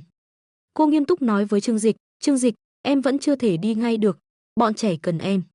Giáo viên thay thế đã được tuyển dụng, nhiều nhất một tuần nữa, họ sẽ đến nhận công việc.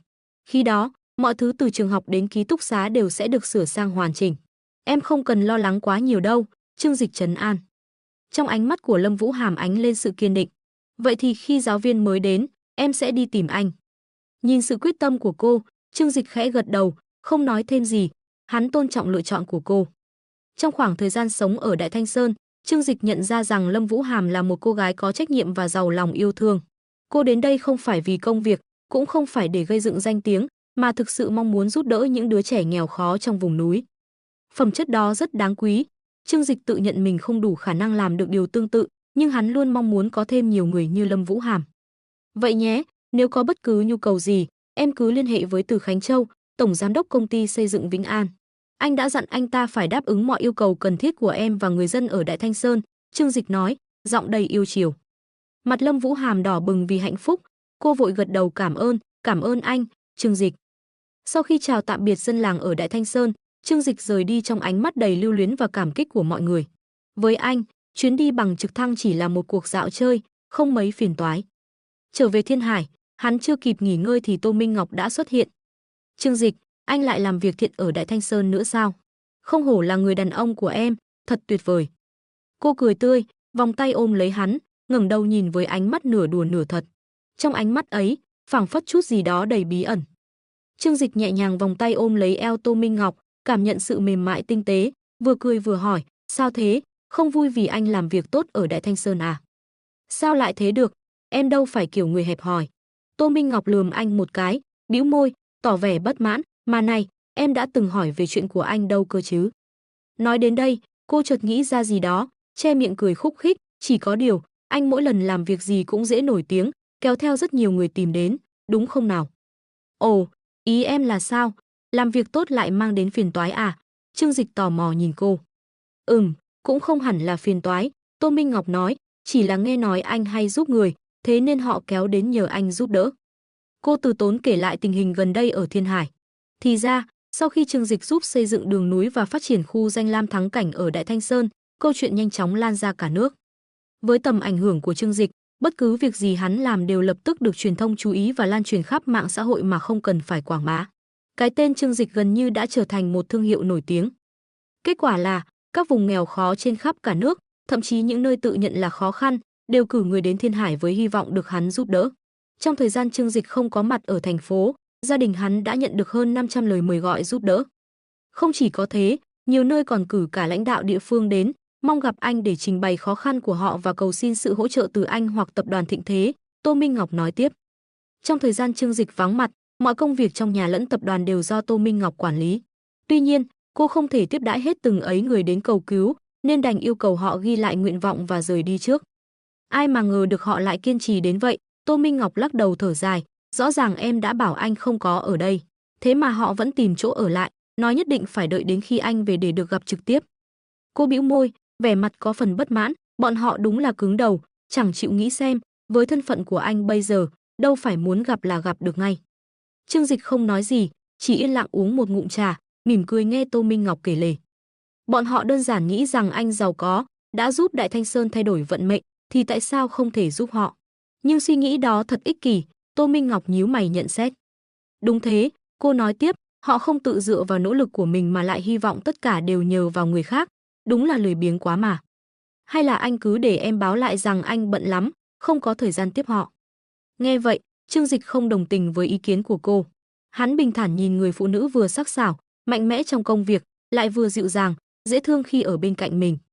Minh Ngọc, em phải hiểu rằng, trên đời này không phải ai cũng may mắn có được cơ hội tốt đẹp như chúng ta, hắn nhẹ nhàng đáp. Cứ như những người tìm đến chúng ta nhờ giúp đỡ, Trương Dịch nói, anh thừa nhận, trong đó có lẽ một phần là vì họ muốn tranh thủ cơ hội.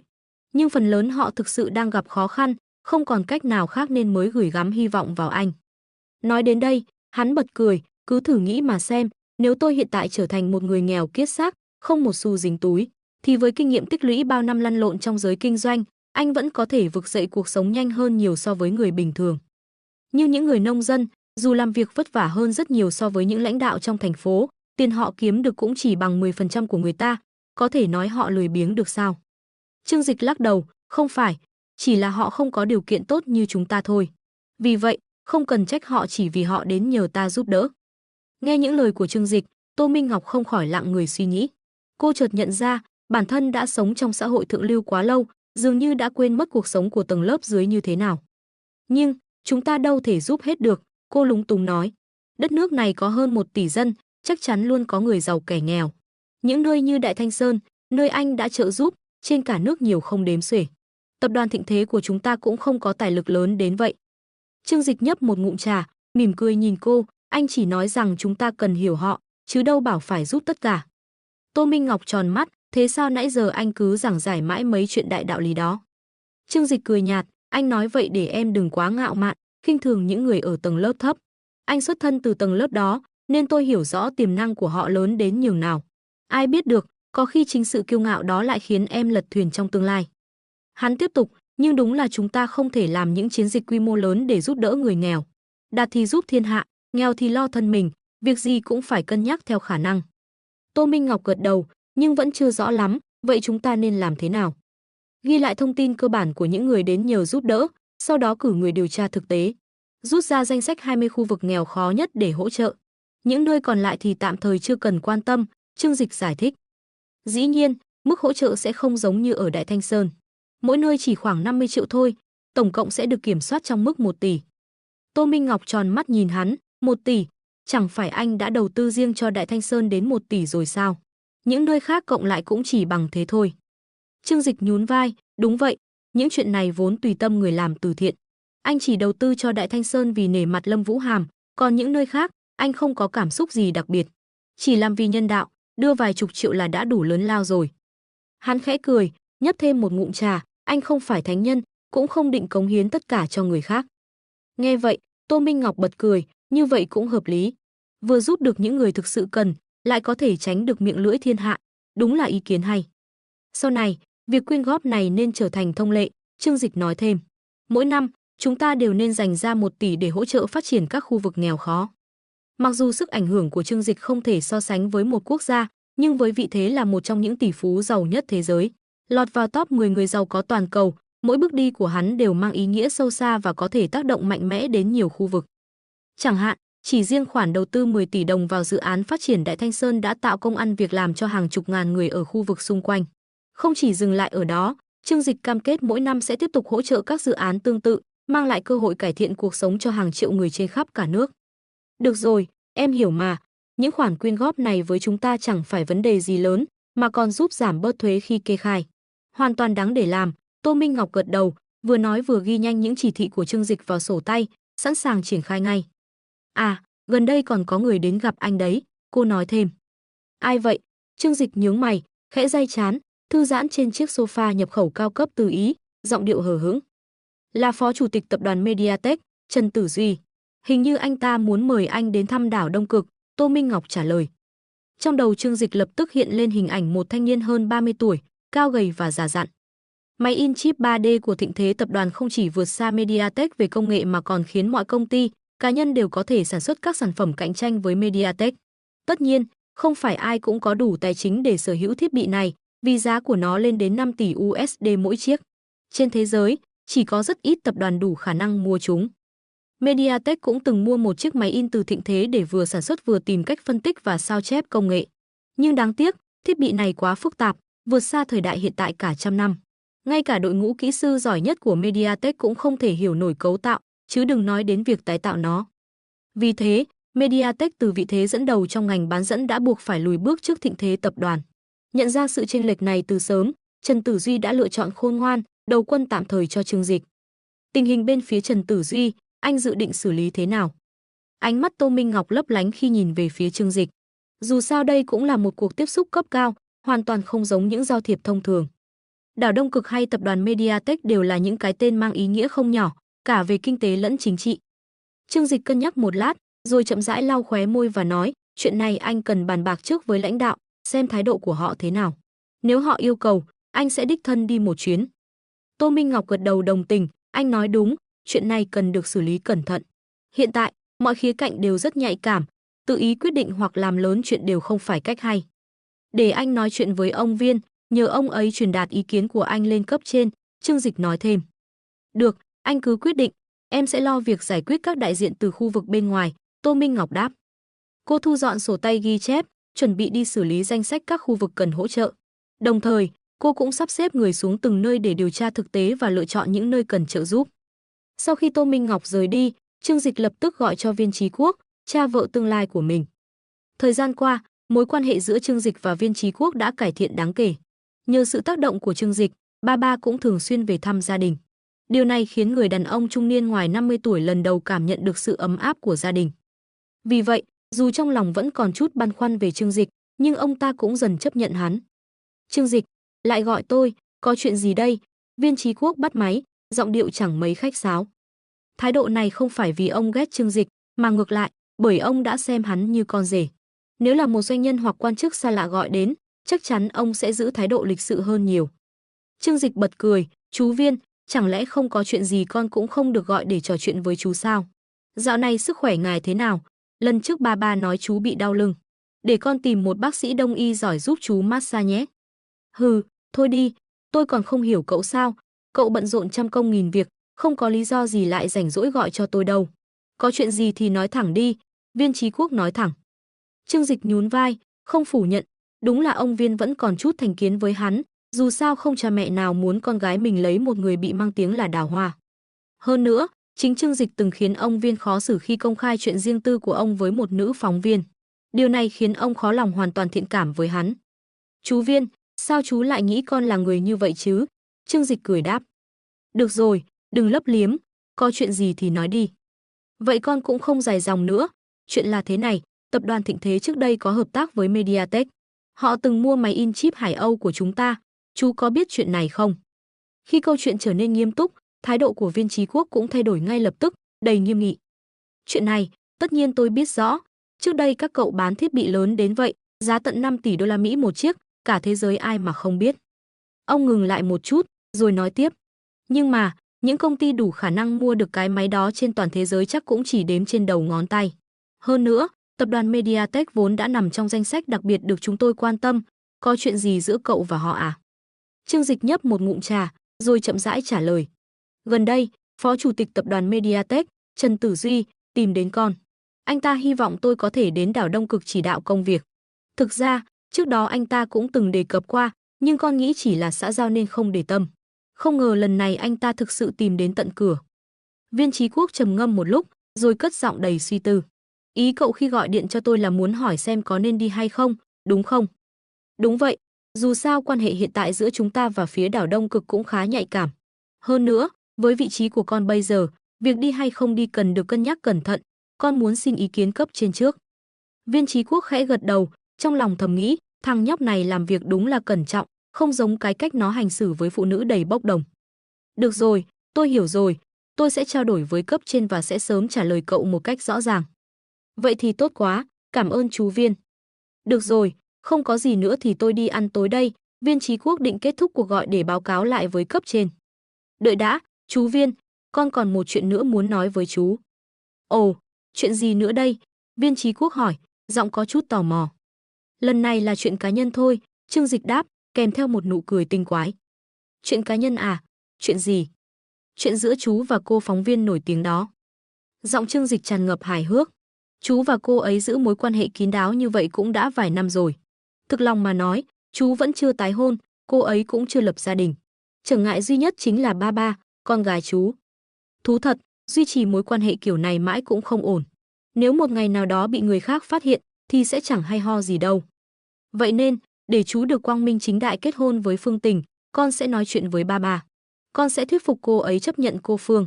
Chỉ cần vậy, mọi thứ sẽ dễ dàng hơn nhiều. Viên Chí Quốc nghe giọng nói ấm áp từ đầu dây bên kia, bỗng thấy giọng của Trương Dịch hôm nay thật dễ chịu làm sao. Suốt những năm qua, từ khi ly hôn với vợ cũ, ông vẫn chưa tái hôn. Một phần vì công việc quá bận rộn, phần khác vì ông biết ba chưa sẵn sàng chấp nhận.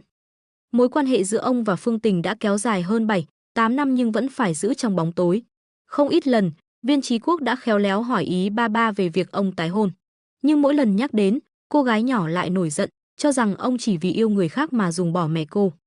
Những năm qua, Viên Chí Quốc đã đi một chặng đường đầy khó khăn và thách thức. Sự nghiệp của ông ngày càng phát triển, trở thành một trong những nhân vật chủ chốt nổi tiếng trên toàn quốc. Ở tuổi 50, ông đã đạt đến vị trí lãnh đạo tại Thiên Hải, thành phố có nền kinh tế phát triển bậc nhất cả nước.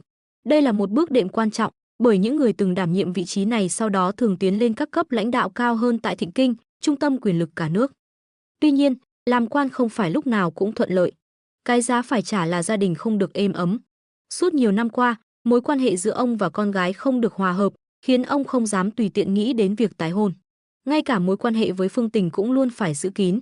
Một mặt, ông cảm thấy mình đã không làm tròn trách nhiệm với con gái, mặt khác, ông lại thấy mình nợ Phương Tình quá nhiều, thường xuyên rơi vào tình thế khó xử.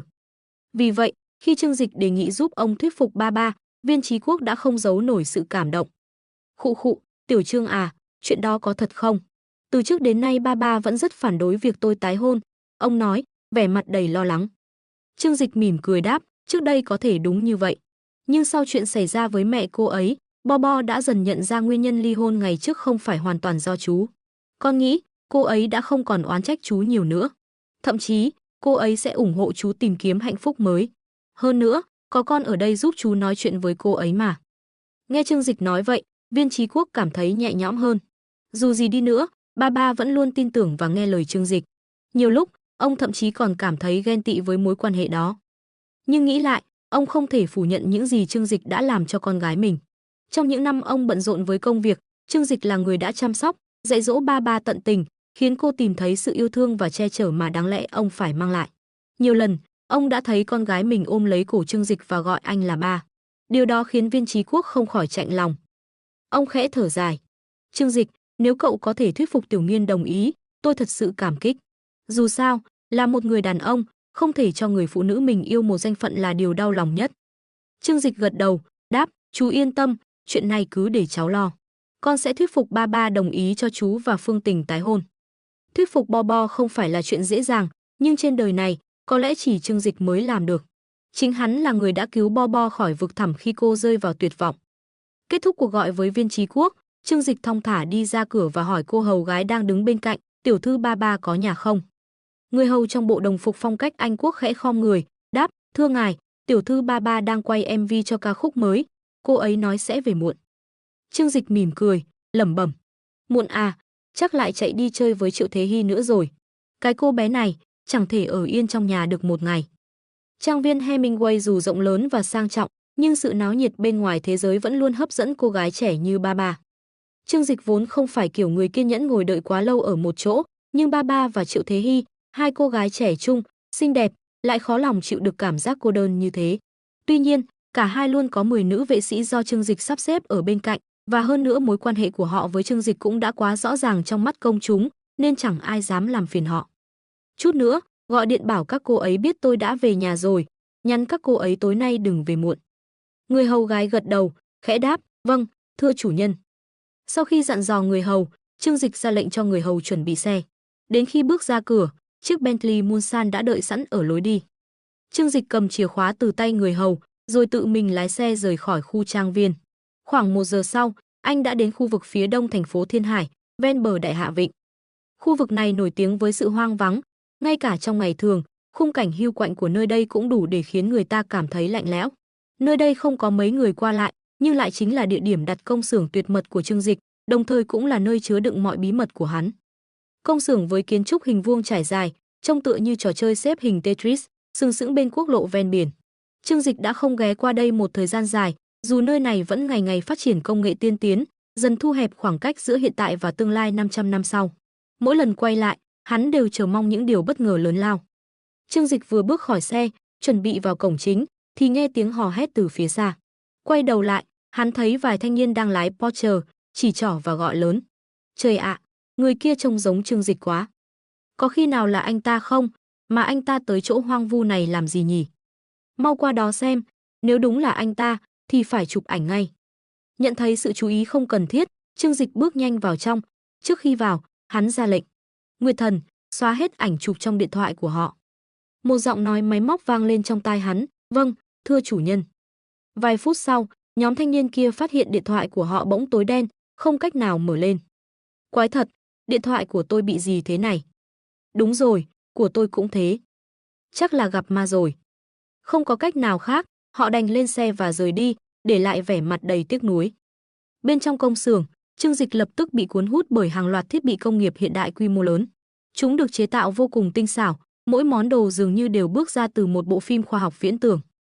Hắn bước chậm rãi, mắt không rời những dãy máy móc hùng vĩ, rồi hỏi. Nguyệt Thần, dự án Trường Sinh tiến triển đến đâu rồi? Giọng nói đều đều của hệ thống trí tuệ nhân tạo vang lên. Thưa chủ nhân, trong năm qua, chúng tôi đã hoàn thành việc nâng cấp cơ sở hạ tầng công nghiệp. Hiện tại, khoảng cách đến công nghệ cần thiết để chế tạo buồng chữa bệnh chỉ còn tương đương 30 năm. Dự kiến, mọi thứ sẽ hoàn thiện trong vòng 1 tháng tới. Trương Dịch khẽ gật đầu, cảm thấy rất hài lòng với câu trả lời chắc chắn của Nguyệt Thần. Mỗi khi nghĩ đến công nghệ chữa bệnh tiên tiến nhất từ 500 năm sau, đặc biệt là buồng chữa bệnh có thể điều trị mọi căn bệnh và kéo dài tuổi thọ, lòng anh không khỏi tràn đầy kỳ vọng. Cha mẹ hắn đã lớn tuổi, họ rất cần những công nghệ hiện đại này để duy trì sức khỏe và có một cơ thể trẻ trung. Còn những người bạn gái thân thiết bên cạnh anh, họ đều đang ở thời kỳ rực rỡ nhất của thanh xuân. Sử dụng buồng chữa bệnh, hắn có thể giúp họ mãi mãi giữ được nét đẹp ấy. Hiện tại, tôi muốn xem thử khả năng tiến hóa của những người máy chiến đấu của chúng ta đã đến mức nào rồi, hắn nói, ánh mắt đầy sự mong đợi. Khi tài sản và quyền lực ngày càng gia tăng, Trương Dịch nhận ra hắn cần đầu tư hơn nữa vào năng lực tự vệ. Những công nghệ tiên tiến trong tay hắn sớm muộn gì cũng sẽ thu hút sự chú ý từ bên ngoài. Để đối phó với bất kỳ mối đe dọa nào không thể lường trước, hắn cần chuẩn bị sẵn sàng. Nguyệt Thần xuất hiện bên cạnh hắn dưới dạng một hình ảnh 3D mờ ảo nhưng hoàn hảo. Cô mỉm cười rất nhân tính, rồi nhẹ nhàng đưa tay chỉ về phía trước.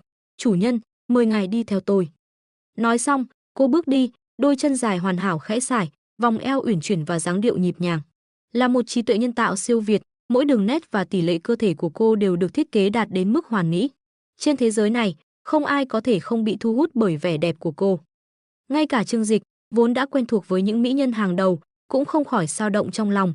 Hắn trêu chọc: "Nguyệt Thần, với công nghệ hiện tại của cô, có thể tạo ra một người máy hoàn hảo giống hệt như cô không?" "Đương nhiên là có thể, kỹ thuật này không quá phức tạp." Nguyệt Thần đáp lại nhẹ nhàng. "Tuy nhiên, nếu muốn chế tạo một người nhân tạo có trí tuệ cao như tôi, cần phải xây dựng một dây chuyền sản xuất mới và mất khoảng nửa năm." Nghe đến khái niệm người nhân tạo, Trương Dịch cảm thấy rất hứng thú. Người máy và người nhân tạo có gì khác nhau? Anh tò mò hỏi. Nguyệt Thần giải thích. Người máy chủ yếu vẫn là máy móc, cần được lập trình và nhận lệnh để thực hiện nhiệm vụ. Khi không có lệnh, chúng sẽ ở trạng thái chờ. Trong khi đó, người nhân tạo là một dạng trí tuệ nhân tạo cao cấp hơn. Chúng có vẻ ngoài giống hệt con người, có khả năng tự hành động trong một mức độ nhất định. Tuy nhiên, giống như người máy, chúng vẫn tuân theo các mệnh lệnh cốt lõi từ chủ nhân. Trương Dịch gật gù, vậy nghĩa là người nhân tạo thông minh hơn, gần giống như cô. Nguyệt Thần mỉm cười, đúng vậy, người nhân tạo có khả năng suy nghĩ độc lập, nhưng vẫn hoàn toàn tuân thủ các chỉ dẫn từ chủ nhân. Suy nghĩ của Trương Dịch bỗng liên tưởng đến những bộ phim khoa học viễn tưởng hắn từng xem, nơi người máy tuân theo những định luật cơ bản của robot. Hắn bật cười khẽ, hỏi tiếp. Cô nói những người nhân tạo này rất giống thật, vậy chúng có thể chân thật đến mức nào? Nguyệt Thần trả lời không chút do dự. Về mặt ngoại hình, người nhân tạo có thể đạt đến mức độ mô phỏng 100%. Tuy nhiên, nếu ý ngài đang ám chỉ khả năng khác, tôi xin phép trả lời rằng ngoài việc không thể có cấu tạo sinh học như con người, các năng lực còn lại của chúng đều rất bình thường. Trương Dịch hơi bất ngờ trước sự thẳng thắn của cô. Ý cô là, người nhân tạo thậm chí còn có thể sinh con sao? Đương nhiên là có thể, Nguyệt Thần gật đầu nhẹ nhàng. Chỉ cần có đầy đủ linh kiện và thiết bị, người nhân tạo có thể tự tiến hành sinh sôi mà không cần đến quá trình mang thai như sinh sản động vật. Điểm khác biệt duy nhất là quá trình này diễn ra nhanh hơn rất nhiều. Trương Dịch hiểu rõ ý của Nguyệt Thần. Trên thực tế, phương thức này chẳng khác gì sự tự chủ sinh sản. Xét một cách nào đó, người nhân tạo tự phục chế bản thân không khác mấy so với quá trình sinh sản tự nhiên của động vật. Khoa học kỹ thuật tương lai thực sự rất kỳ diệu. Nếu như vậy, con người chỉ cần nắm giữ năng lực sản xuất mạnh mẽ, chẳng phải là không cần làm gì mà vẫn đủ đầy sao? Trương Dịch cảm thán.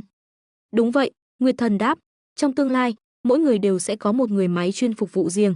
Nhân loại chỉ cần hưởng thụ cuộc sống, không cần lao động vất vả nữa. Trương Dịch hít một hơi thật sâu, ánh mắt lấp lánh ánh sáng rực rỡ. Cuộc sống như vậy thật sự quá dễ chịu, một viễn cảnh tốt đẹp đến không tưởng. Nhưng ngay lúc đó, giọng Nguyệt Thần chợt xen vào, phá tan cảm giác lạc quan, đó chưa chắc đã là chuyện tốt. Trương Dịch ngạc nhiên, rồi cười cợt, ồ, cuộc sống dễ chịu như vậy mà cô cho rằng không tốt. Chẳng lẽ muốn để nhân loại chúng tôi mỗi ngày phải liều mạng kiếm cơm mới được gọi là tốt à? Nguyệt Thần hiếm khi có biểu cảm nghiêm trọng như lúc này, cô lắc đầu và nói. Không phải vậy, tôi nhớ Hạ Quốc có một câu cổ ngữ rất hay, sinh vào khốn khó, chết vào yên vui. Nếu cuộc sống của con người trở nên quá nhàn nhã, đến mức không cần làm gì mà vẫn hạnh phúc, họ sẽ dần mất đi ý nghĩa tồn tại, nhân loại như vậy sẽ đi đến diệt vong. Lời nói của Nguyệt Thần như sấm vang trong đầu Trương Dịch. Diệt vong, cô nói nghiêm trọng quá rồi, chẳng lẽ loài người lại dễ dàng biến mất như vậy? Trên thực tế, Trương Dịch thừa nhận rằng trong vũ trụ bao la, không gì có thể tồn tại vĩnh cửu. Ngay cả các ngôi sao cũng sẽ tàn lụi, trở thành những vì sao lùn trắng cô độc, huống chi một loài sinh vật nhỏ bé như con người. Nhưng tại sao? Hắn hỏi, giọng không giấu được sự bối rối. Bởi vì họ sẽ không còn tìm thấy ý nghĩa của cuộc sống. Không cần lao động, không cần suy nghĩ, từ lúc sinh ra, mọi thứ đều được người máy lo liệu. Họ sống trong điều kiện vật chất tối ưu, nhưng một ngày nào đó, khi đã quá chán ghét thế giới này, họ sẽ chọn cách rời đi. Những con người ấy, sự tồn tại của họ chỉ như một cách để duy trì sự tồn tại của loài người, không hơn không kém. Trương Dịch vừa đi chậm rãi qua kho hàng khổng lồ cùng Nguyệt Thần, vừa lắng nghe cô nói về viễn cảnh tương lai. Trong lòng hắn không khỏi dậy lên những suy nghĩ phức tạp. Tương lai lại có thể như thế sao? Hắn từng nghĩ rằng một ngày nào đó, loài người sẽ đối đầu với trí tuệ nhân tạo trong một cuộc chiến sinh tử. Sau trận chiến, con người sẽ hoặc thắng lợi hoặc trở thành nô lệ cho trí tuệ nhân tạo, như trong những bộ phim khoa học viễn tưởng. Nhưng từ lời của Nguyệt Thần, tương lai đó lại hoàn toàn khác biệt. Đột nhiên, một câu hỏi nảy ra trong đầu Trương Dịch, khiến hắn không khỏi phân vân. Nguyệt thần thực sự là gì? Cô từ đâu đến? Hệ thống bất ngờ xuất hiện trong đời hắn vào ngày hôm đó là một dạng tồn tại ra sao? Liệu có phải cô là một vị thần bí ẩn, hay một thực thể vượt xa hiểu biết của con người? Với Trương Dịch, sự tồn tại của những công nghệ này từ trước đến nay luôn là điều hắn ít muốn bận tâm. Chúng từ đâu đến, ai đã tạo ra chúng tất cả đều không quan trọng. Điều duy nhất hắn cần biết là chúng hoạt động hiệu quả và mang lại lợi ích thiết thực cho mình. Nếu cố gắng suy nghĩ quá nhiều về những thứ huyền bí này, không chỉ mất thời gian mà đôi khi còn chẳng thể tìm được câu trả lời, hắn tự nhủ. Dẫu vậy, trong cuộc trò chuyện hôm nay với Nguyệt Thần, khi chạm đến chủ đề tương lai, hắn không kiềm được tò mò mà thuận miệng hỏi thử xem liệu cô có thể tiết lộ điều gì không. Nguyệt Thần không trực tiếp trả lời, chỉ nhẹ nhàng đáp.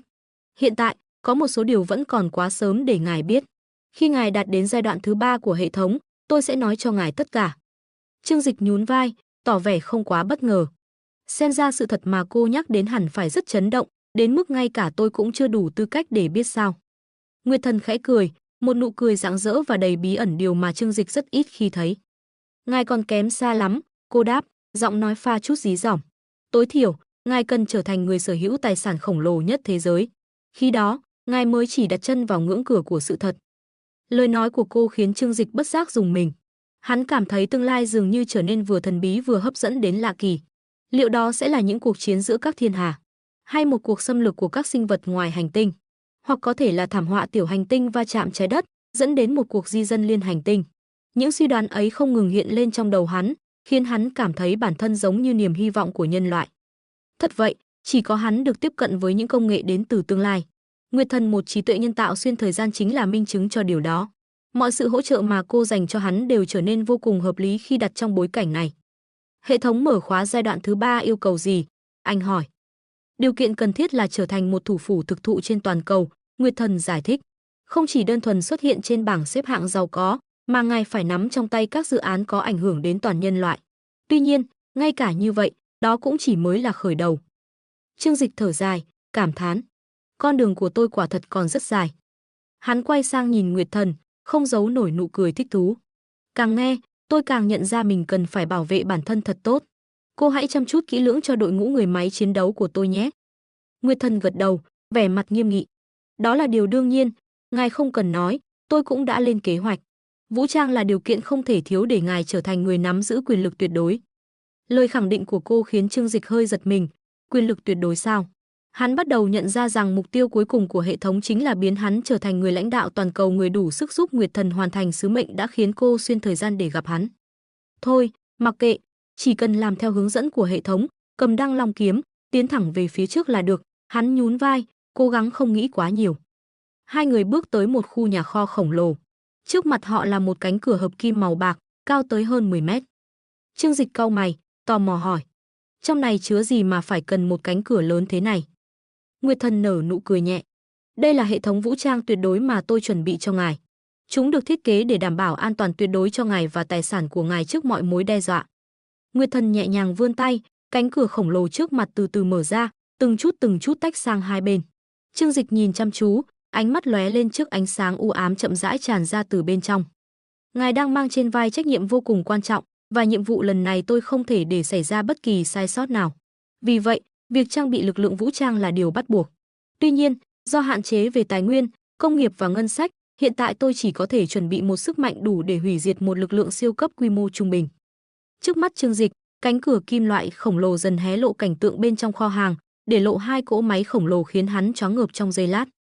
Hai bộ cơ giáp đồ sộ, mỗi bộ cao hơn 10 mét, an tĩnh đứng giữa kho hàng rộng lớn. Một chiếc được phủ màu đen tuyền, không phản chiếu ánh sáng, trông như một vực sâu bí ẩn. Chiếc còn lại là màu trắng tinh khiết, rực sáng như tuyết đầu mùa.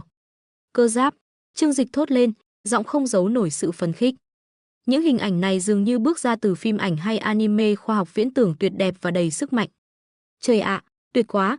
Hắn không kiềm chế được, chạy ngay đến cỗ cơ giáp đen, ôm chặt lấy phần chân thép khổng lồ, khuôn mặt đầy phấn khích như một đứa trẻ vừa được tặng món quà yêu thích nhất. Chất liệu thân máy mang vẻ bí ẩn, không hề phản chiếu ánh sáng, tạo ra cảm giác đen tuyền sâu thẳm, như thể chính nó hấp thụ cả ánh sáng lẫn bóng tối. Nguyệt Thần vẫn giữ vẻ điềm tĩnh, giải thích, theo quyền hạn hiện tại của ngài, việc chế tạo một hành tinh cấp tiêm tinh hạm là không khả thi. Tuy nhiên, Không thiên mẫu hạm thì hoàn toàn trong tầm tay. Nhưng vì những hạn chế về tài nguyên và điều kiện sản xuất, tôi không thể chế tạo nó ngay bây giờ. Nếu không, ngay cả lực lượng mạnh nhất trên thế giới cũng không thể chống lại ngài. Trương Dịch vẫn chưa thể bình tĩnh lại, những từ như cơ giáp, tiêm tinh hạm, không thiên mẫu hạm đều kích thích trí tưởng tượng của hắn, đây chính là những thứ mà bất kỳ fan khoa học viễn tưởng nào cũng ao ước.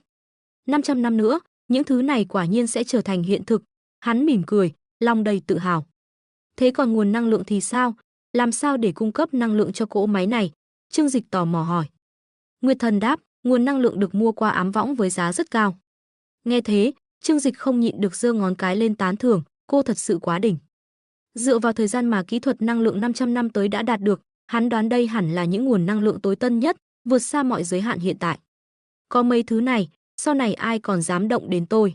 Trương Dịch đắc ý nói, ánh mắt sáng lên khi tưởng tượng về sức mạnh hủy diệt của chúng. Tuy nhiên, ngay lập tức hắn cũng nhận ra vấn đề. Nhưng cái này quá lớn, không tiện mang ra ngoài. Chắc phải chờ đến khi cần ngả bài thật sự mới lôi nó ra được. Nguyệt Thần gật đầu, như đã lường trước được suy nghĩ của hắn, chính vì vậy, tôi đã chế tạo một phiên bản chiến giáp cỡ nhỏ cho ngài. Cô vừa nói, vừa vung tay lên, ngay lập tức, một người máy màu bạc từ phía sau bước tới, trên tay mang theo một chiếc dương sáng bóng đặt trước mặt Trương Dịch. Hắn nhìn chiếc dương, nở một nụ cười danh mãnh.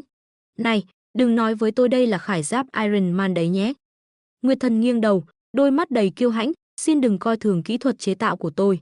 Đây không phải là thứ lá sắt rẻ tiền mà các ngài vẫn gọi đâu. Không hiểu vì sao, Trương Dịch lại cảm thấy trong ánh mắt của siêu trí tuệ nhân tạo Nguyệt Thần có chút gì đó như khinh thường. Hắn bật cười, châm biếm. Cô đúng là người nhân tạo hoàn hảo trong truyền thuyết, phải không? Vậy thì để tôi tận mắt chứng kiến xem cô đã chuẩn bị được gì, hắn nhún vai. Người máy bên cạnh tiến tới mở chiếc dương lớn. Một tiếng hơi nước phì ra, màn xương trắng nhanh chóng tan biến, để lộ vật phẩm mà Nguyệt Thần đã dày công chế tạo, một bộ chiến giáp đặc biệt dành riêng cho Trương Dịch. Nhìn thấy bên trong, Trương Dịch không khỏi ngạc nhiên đến ngây người. Thay vì một bộ giáp hoành tráng như trong tưởng tượng, thứ hiện ra lại là một chiếc vòng tay màu bạc nhỏ gọn. Cô bắt tôi đeo thứ này, đừng nói với tôi là trong áo giáp có giấu những món đồ trẻ con này nhé. Trương Dịch nhớn mày, chỉ tay vào chiếc vòng và hỏi Nguyệt Thần. Nguyệt Thần bình thản giải thích. Chiếc vòng này được chế tạo từ hợp kim titan siêu bền với khả năng nén chặt các phân tử đến mức tối đa. Bên ngoài nhìn nhỏ nhắn vậy thôi, nhưng trọng lượng thực sự của nó lên tới 20 kg. Với thể lực đã được cải thiện của ngài, tôi tin ngài hoàn toàn có thể đeo nó mà không gặp vấn đề gì. Nghe vậy, Trương Dịch không khỏi liên tưởng đến hố đen vũ trụ nơi các vật chất bị nén đến mật độ cực kỳ cao, tạo ra một lực hấp dẫn đủ mạnh để ngay cả ánh sáng cũng không thể thoát ra. Được rồi, để tôi thử xem sao. Hắn cười, đưa tay ra cầm chiếc vòng bạc. Ngay khi chạm vào, bề mặt chiếc vòng trở nên trong suốt, những luồng điện xanh lam bắt đầu lóe sáng bên trong. Chỉ trong nháy mắt, chiếc vòng tự động tan chảy như thủy ngân, trượt dọc theo cánh tay hắn trước khi bám chặt trên cổ tay và trở lại hình dạng vòng tay ban đầu. Trương Dịch cảm nhận rõ ràng trọng lượng của chiếc vòng, nó đúng là rất nặng, như lời Nguyệt Thần nói. Nhưng nhờ khả năng cơ thể đã được tăng cường, hắn hoàn toàn có thể chịu được sức nặng này. Nguyệt Thần, đây cũng là phiên bản thu nhỏ của cô sao? Trương Dịch tò mò hỏi. Nguyệt Thần mỉm cười, đôi mắt lóe lên vẻ tự hào. Tất nhiên, tất cả các thiết bị cơ giới bên cạnh ngài đều do tôi điều khiển. Dù sao, tôi là trí tuệ nhân tạo ưu việt nhất, không như những hệ thống trí năng thông thường khác. Nhìn ánh mắt kiêu ngạo của Nguyệt Thần, Trương Dịch cũng không kìm được bật cười. Rất nhanh, hắn nắm được cách thao tác chiến giáp mới. Trên thực tế, nó chẳng đòi hỏi nhiều ở hắn, toàn bộ hệ thống chiến đấu đều được điều khiển bằng ý nghĩ, thông qua sóng điện não của hắn. Chỉ cần đưa ra lệnh, chiến giáp sẽ lập tức phản ứng theo chỉ dẫn. Nếu hắn muốn tự mình sử dụng, dù trọng lượng chỉ 20 kg, nhưng bộ giáp này có độ bền vượt xa tưởng tượng. Nó đủ chắc chắn để chống chọi trực diện với một quả tên lửa cỡ lớn mà vẫn giữ được nguyên vẹn. Tuyệt thật đấy, quả là nghịch thiên. Trương Dịch không kìm được mà hít vào một hơi. Bây giờ, hắn đã hiểu vì sao Nguyệt Thần chẳng thèm quan tâm đến chiến giáp của Iron Man. Quả thật, với khả năng phòng thủ như vậy, chiến giáp của cô đúng là ở một đẳng cấp khác. Nguyệt Thần điềm tĩnh bổ sung. Đây là quy luật phát triển tự nhiên, súng càng mạnh, áo chống đạn càng cần kiên cố hơn. Ngược lại, súng lại phải tăng sức mạnh để vượt qua áo chống đạn. Vì thế, cả vũ khí lẫn công nghệ phòng thủ đều đã đạt tới những cấp độ kinh hoàng. Vũ khí từ 500 năm trước dùng để đối đầu với công nghệ phòng ngự của 500 năm sau, nếu so sánh, chẳng khác nào dùng cung tên để bắn vào áo chống đạn thời nay. Trương Dịch khẽ nắm tay, mỉm cười nói, biến thân. Dù câu này không nhất thiết phải nói ra, hắn vẫn cảm thấy nó mang lại một cảm giác nghi thức đặc biệt. Ngay sau đó, vòng tay trên cổ tay hắn bắt đầu phát sáng, dần trở nên trong suốt. Như một dòng thủy ngân, nó tràn ra khắp cơ thể, bao phủ toàn bộ người hắn chỉ trong vài giây. Cỗ chiến giáp này được chế tạo bằng công nghệ nano tiên tiến, Nguyệt Thần giải thích. Dưới hình dạng vòng tay bình thường, nó thực chất chứa đến 3.000 tỷ nano robot. Trong điều kiện bình thường, kể cả khi ngài rơi từ độ cao 500 mét, chiến giáp cũng không hề hư hại. Dù có chịu tác động mạnh dẫn đến mất mát nano robot, hệ thống sẽ tự động bổ sung từ nguồn dự phòng. Cô kiêu hãnh hất cằm, tiếp tục, đây mới thực sự là một chiến giáp hoàn hảo. Không như mấy thứ sắt lá sơ sài chỉ để lừa trẻ con. Trương Dịch cúi xuống nhìn chiến giáp màu bạc bao phủ từ đầu đến chân. Mọi chi tiết đều được kết nối bởi những khớp nối mềm mại, không hề có góc chết.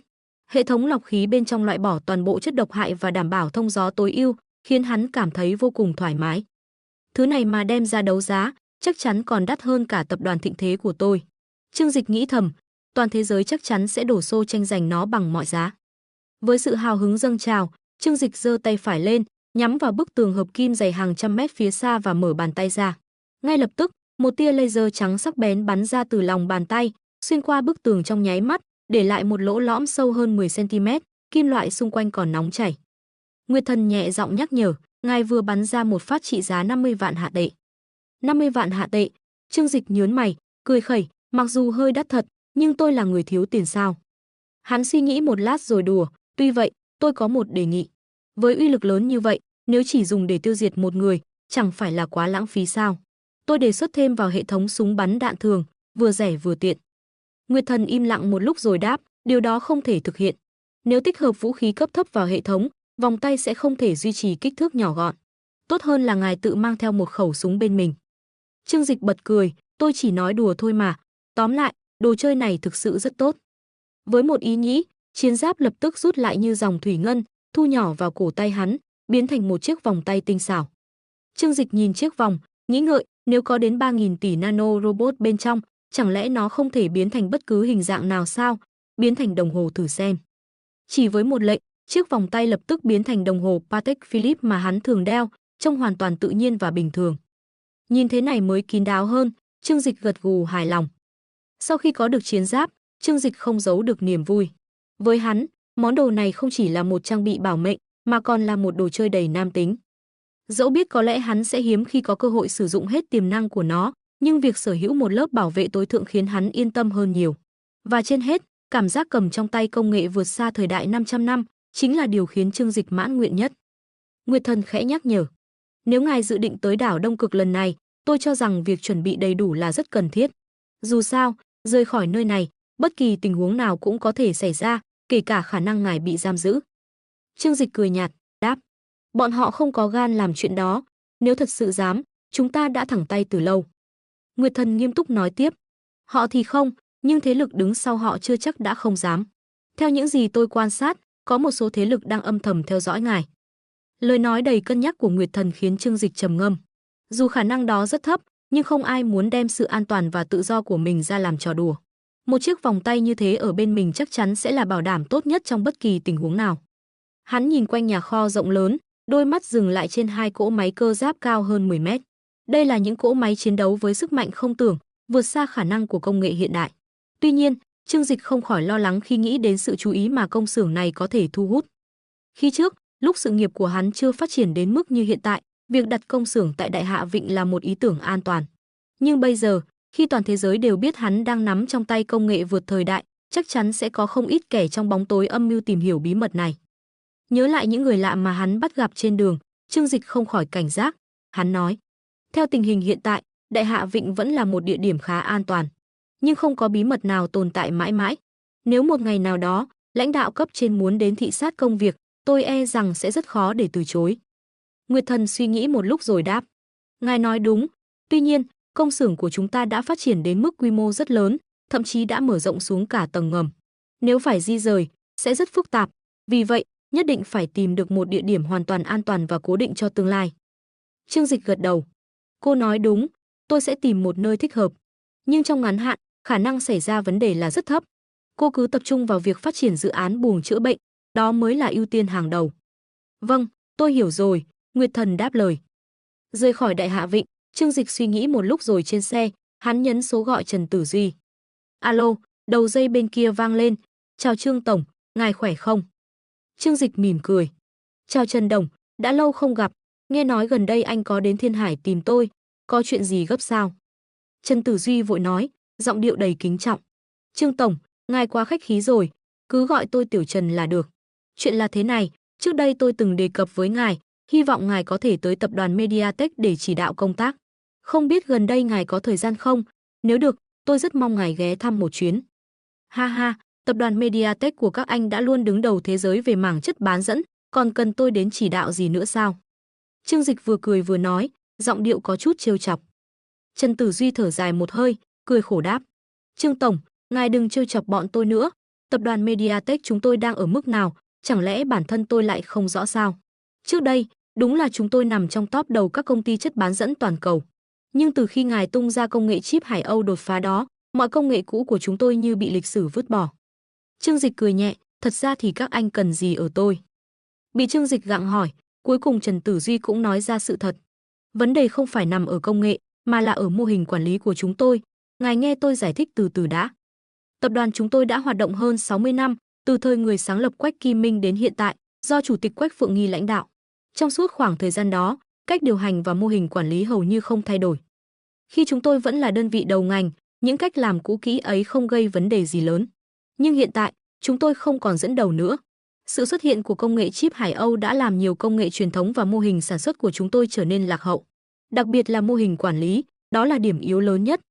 Chủ tịch Quách, năm nay đã 80 tuổi, vẫn chìm đắm trong hào quang của quá khứ và không chịu đổi mới.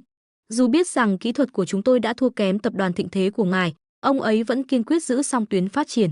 Những mảng kinh doanh cũ kỹ, không hiệu quả cũng không được cắt giảm. Điều này khiến cho tương lai của tập đoàn Mediatek trở nên vô cùng bất định. Trần Tử Duy dừng lại một chút, nhìn Trương Dịch và nói. Chính vì thế, tôi muốn mời ngài một biểu tượng của giới kinh doanh hiện đại và ngành công nghệ chất bán dẫn đến một chuyến. Hy vọng sự xuất hiện của ngài có thể mang lại làn gió mới cho tập đoàn này. Trương Dịch lặng lẽ nghe, nhưng trong lòng đã có những suy tính riêng. Hắn biết rằng Trần Tử Duy sở hữu 8% cổ phần tập đoàn Mediatek, là một cổ đông không nhỏ. Nhờ vậy, hắn ta giữ vị trí phó chủ tịch tập đoàn và được nhiều người coi là người kế nhiệm tương lai của Mediatek. Tuy nhiên, để trở thành chủ tịch, hắn ta cần đợi hoàng đế thoái vị. Mà Quách Phượng Nghi, với tuổi đời đã 80, vẫn nắm chặt quyền lực trong tay và không có ý định nghỉ hưu. Trương Dịch nhớ lại lần hắn gặp Quách Phượng Nghi tại buổi họp báo ra mắt sản phẩm Hải Âu. Dù tuổi tác cao, ông ta vẫn trông rất tinh anh, phong độ. Có lẽ, không ít tiền đã được chi vào việc duy trì sức khỏe. Những người có tiền và quyền như Quách Phượng Nghi luôn có cách kéo dài tuổi thọ của mình. Nhưng rõ ràng, Trần Tử Duy không muốn chờ đợi. Hắn ta muốn nhân cơ hội này, mượn sự hiện diện của Trương Dịch và sức ảnh hưởng của công nghệ mới để ép Quách Phượng Nghi rời ghế chủ tịch sớm hơn, nhường lại quyền lực cho mình. Hắn hiểu rằng lời mời này không đơn giản là sự tôn vinh hay cầu viện kỹ thuật, mà là một nước cờ trong cuộc chiến quyền lực nội bộ của tập đoàn Mediatek. Thật thú vị, hắn nghĩ thầm, dù thế nào, đây cũng là cơ hội để hắn tạo thêm ảnh hưởng và mở rộng tầm kiểm soát trong ngành công nghệ. Được, Trương Dịch khẽ mỉm cười, tôi sẽ cân nhắc đến xem thử. Trương Dịch thấu hiểu rõ ý định của Trần Tử Duy. Dù vậy, hắn cũng phải thừa nhận rằng nếu tập đoàn Mediatek cứ tiếp tục duy trì cách quản lý và phương thức kinh doanh cũ kỹ, sớm muộn gì họ cũng sẽ bị thời đại bỏ lại phía sau. Bởi vì những công nghệ mà họ luôn tự hào giờ đây đã bị Trương Dịch với con chip Hải Âu dễ dàng vượt qua. Hiện tại, không cần nói đến những chuyện khác, chỉ riêng việc Trương Dịch quyết định sản xuất chip và chỉ bán cho các doanh nghiệp trong nước cũng đủ để cân bằng sức mạnh giữa các công ty bán dẫn. Nhưng khi đặt cạnh Qualcomm sở hữu hai hệ thống sử dụng chip Hải Âu, Mediatek rõ ràng bị lép vế. Thực tế, Mediatek đã từng cố gắng mua lại hai hệ thống này, nhưng Trương Dịch trước đó đã từ chối thẳng thừng. Dẫu sao, ai bảo Mediatek chính là trụ cột của nền công nghiệp tại đảo Đông Cực. Nếu để họ phát triển quá thuận lợi, e rằng sẽ tạo điều kiện cho những kẻ cậy thế làm càn. Được rồi, để tôi suy nghĩ thêm về chuyện này.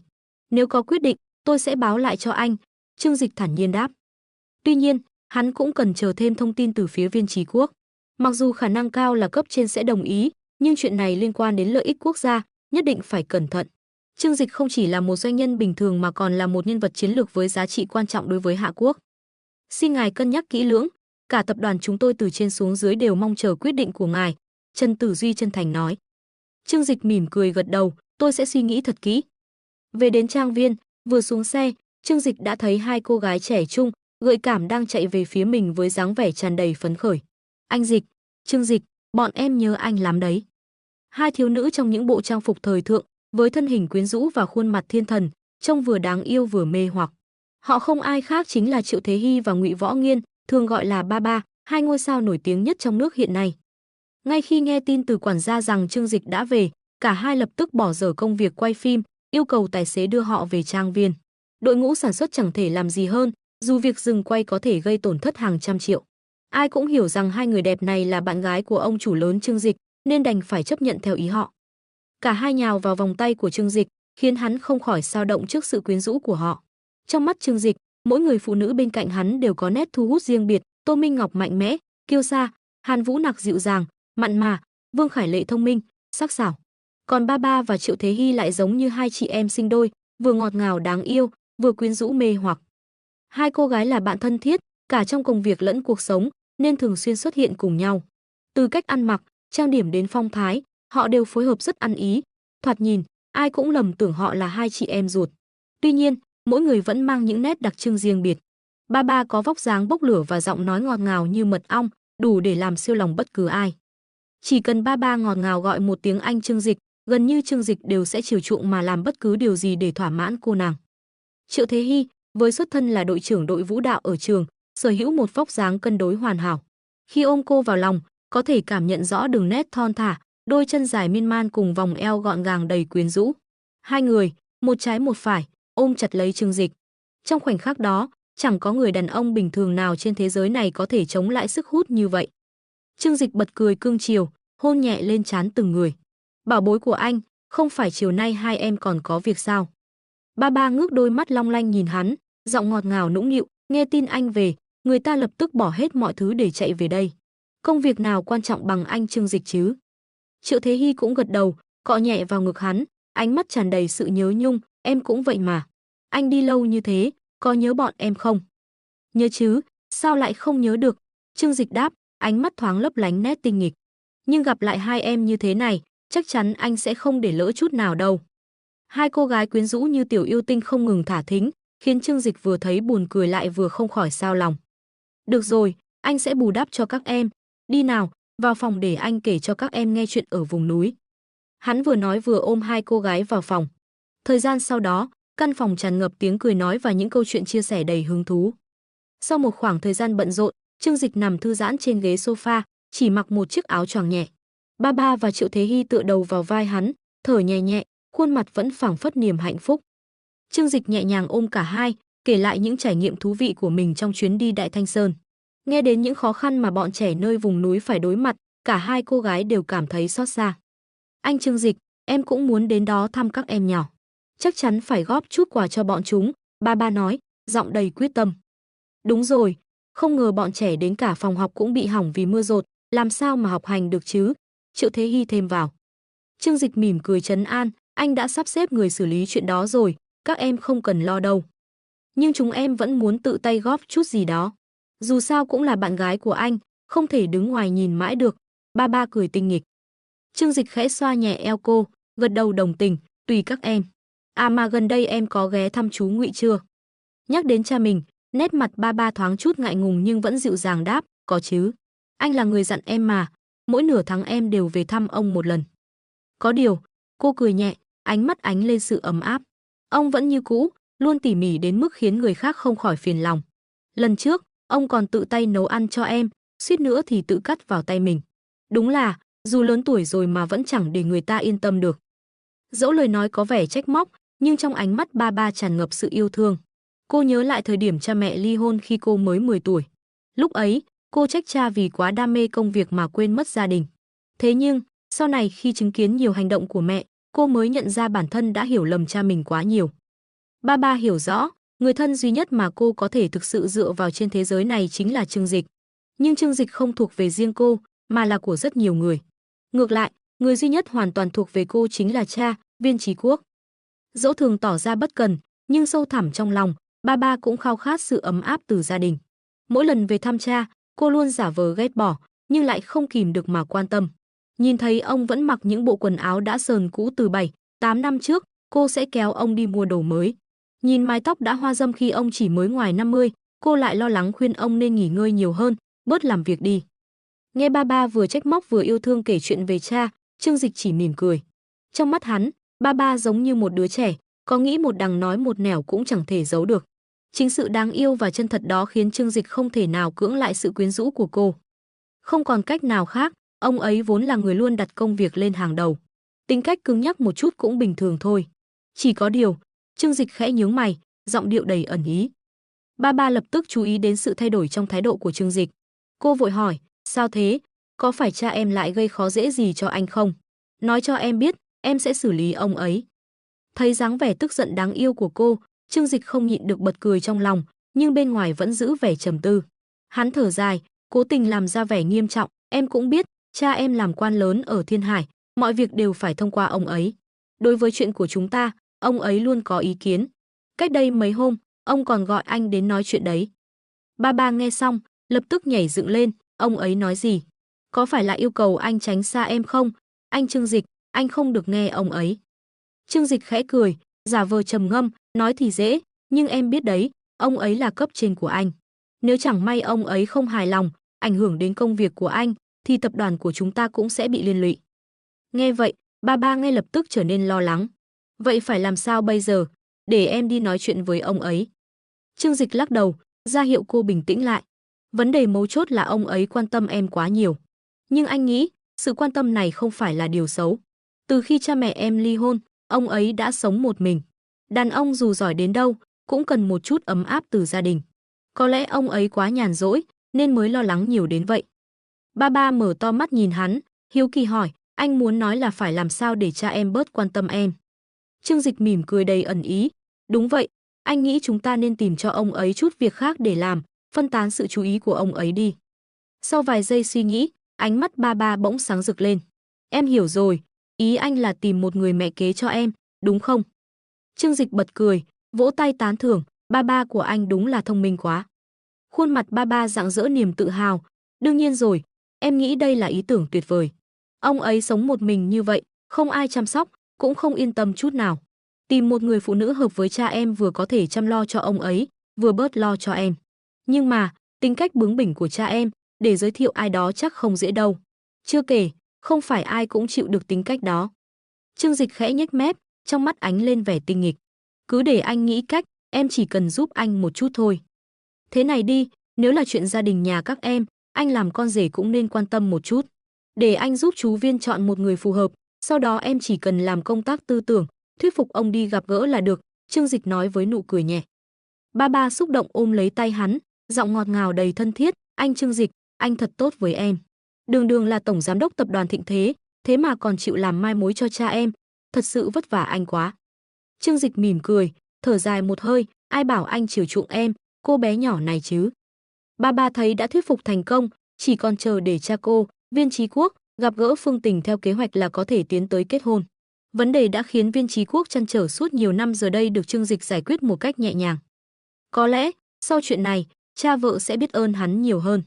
Dẫu sao thì ông cũng chẳng cần lén lút dây dưa với những mối quan hệ không chính đáng nữa. Buổi tối, sau bữa ăn, Trương Dịch gọi điện cho Viên Chí Quốc để thông báo về kế hoạch này. Dù cố gắng giữ giọng bình tĩnh, nhưng trong lời nói của Viên Chí Quốc vẫn phảng phất chút xúc động.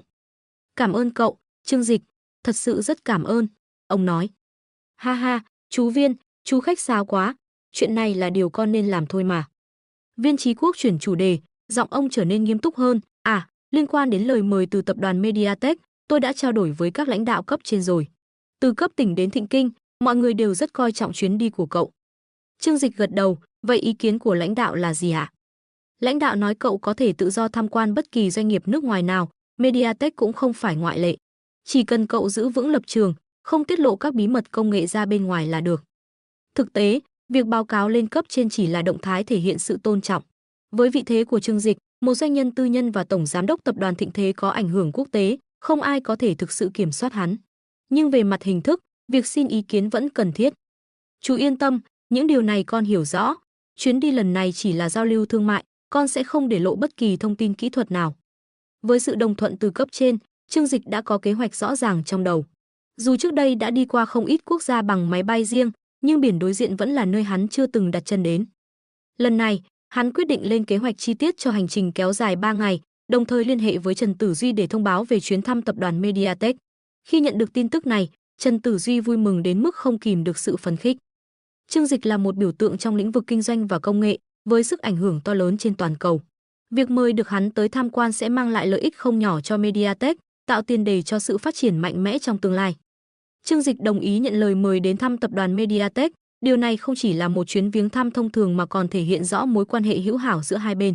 Với Trần Tử Duy, đây là một cơ hội vàng để nâng cao vị thế chiến lược của mình trong nội bộ tập đoàn. Vậy ngài định khi nào ghé thăm bên này? Chúng tôi nhất định sẽ tổ chức lễ đón tiếp trang trọng nhất để chào mừng ngài, Trần Tử Duy phấn khích nói. Trương Dịch mỉm cười, điềm tĩnh đáp, không cần phải quá long trọng đâu, tôi vốn thích sự đơn giản, mọi người chuẩn bị vừa phải là được. Dù Trương Dịch nói thế, nhưng Trần Tử Duy hiểu rõ rằng vừa phải theo lời Trương Dịch nghĩa là cần chuẩn bị một buổi lễ hoành tráng và ấn tượng nhất. Ít nhất thì buổi đón tiếp cũng phải xứng tầm với ngài. Một nhân vật như ngài đặt chân đến tập đoàn Mediatek chính là dấu ấn lịch sử mà chúng tôi vô cùng tự hào, Trần Tử Duy đáp lại đầy quyết tâm. Được rồi, 3 ngày nữa tôi sẽ qua, thời gian cụ thể sẽ thông báo sau. Các anh cứ lo chuẩn bị trước đi, Trương Dịch khép lại cuộc trò chuyện một cách ngắn gọn nhưng đủ sức nặng. Tin tức về chuyến viếng thăm của Trương Dịch nhanh chóng lan truyền khắp hai bờ eo biển, gây ra một làn sóng dư luận sôi động. Hiện tại, Trương Dịch không chỉ là một doanh nhân và nhà khoa học, mà còn là một biểu tượng toàn cầu. Tên tuổi của hắn được nhắc đến như một huyền thoại, không chỉ trong lĩnh vực kinh doanh mà còn ở những đột phá công nghệ đỉnh cao. Thậm chí, ở đảo Đông Cực, nhiều người trẻ tuổi xem hắn như thần tượng. Họ khao khát có thể đạt được dù chỉ 10% những thành tựu mà Trương Dịch đã đạt được trong đời. Chỉ một số ít những người tự phụ mới dám mơ tưởng vượt qua Trương Dịch, một điều mà tất cả đều hiểu là bất khả thi. Trương Dịch được so sánh với những nhân vật vĩ đại như Newton hay Einstein trong vật lý học, hoặc Da Vinci trong nghệ thuật. Mỗi động thái của hắn đều tạo ra một cơn sốt trong giới truyền thông, với các từ khóa liên quan chiếm lĩnh bảng xếp hạng tìm kiếm. Trên mạng xã hội, những bình luận xoay quanh chuyến thăm Đông Cực đảo của Trương Dịch trở thành chủ đề nóng bỏng. Trương Dịch, người đứng đầu lĩnh vực khoa học và công nghệ, sắp thăm đảo Đông Cực. Liệu chuyến đi này có ý nghĩa sâu xa gì? Để bờ bên kia thấy rõ phong thái của chúng ta. Hy vọng điều này sẽ tác động đến họ, thức tỉnh lòng tự hào dân tộc của họ. Đảo Đông Cực chắc hẳn đang thèm muốn có một nhân vật như Trương Dịch. Đáng tiếc, trong lịch sử ngắn ngủi của họ, chưa từng xuất hiện một ai như vậy. Chuyến đi này chắc chắn sẽ mang lại nhiều ý nghĩa, mong rằng Trương Dịch có thể tận dụng sức ảnh hưởng của mình để tạo ra những đóng góp quan trọng. Trong khi đó, ở đảo Đông Cực, dư luận chia thành hai luồng trái chiều. Phần lớn giới trẻ tại đây đều hâm mộ Trương Dịch. Họ ngưỡng mộ tài năng và tầm ảnh hưởng của hắn, đặc biệt khi những doanh nhân và nhà khoa học từ các quốc gia tiên tiến như Mỹ và Anh đều công khai thể hiện sự tôn kính với Trương Dịch. Ngay cả những người có thành kiến với bờ bên kia cũng không thể phủ nhận tầm vóc của Trương Dịch. Trước một nhân vật như hắn, họ chỉ còn cách cúi đầu thừa nhận sự vượt trội. Tuy nhiên, cũng có một bộ phận nhỏ mang định kiến, cố tình không nhìn nhận những đóng góp của Trương Dịch. Họ khăng khăng cho rằng sự xuất hiện của hắn tại Đông Cực đảo sẽ mang lại nhiều ảnh hưởng tiêu cực. Ngay lập tức, các diễn đàn và chương trình truyền hình tràn ngập những tranh luận về chuyến thăm này, với ý kiến trái chiều đầy sôi nổi. Cuộc tranh cãi diễn ra rầm rộ đến mức có thể dùng từ náo động để mô tả.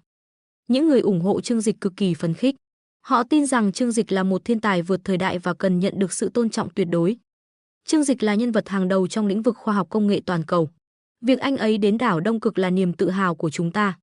Anh ấy chỉ là một doanh nhân và chuyên gia khoa học công nghệ. Đừng gắn cho anh ấy những ý đồ vô lý.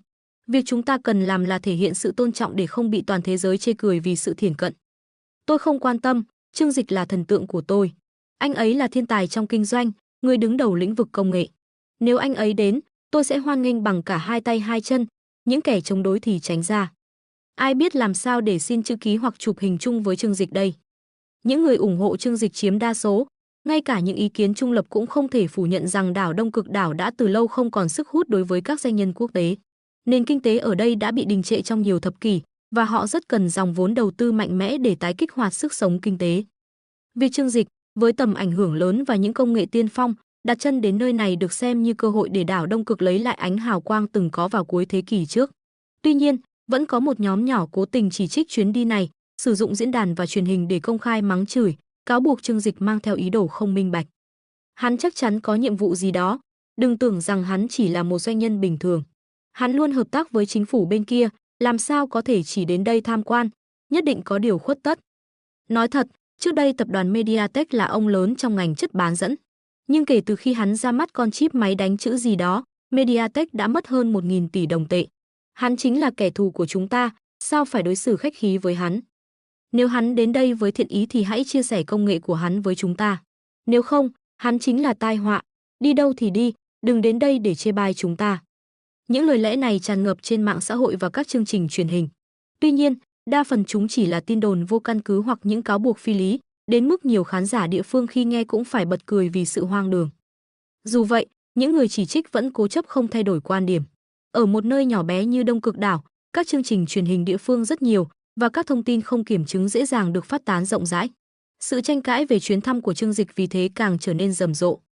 Với các đài truyền hình và diễn đàn ở đảo Đông Cực, việc thu hút sự chú ý của khán giả luôn là ưu tiên hàng đầu.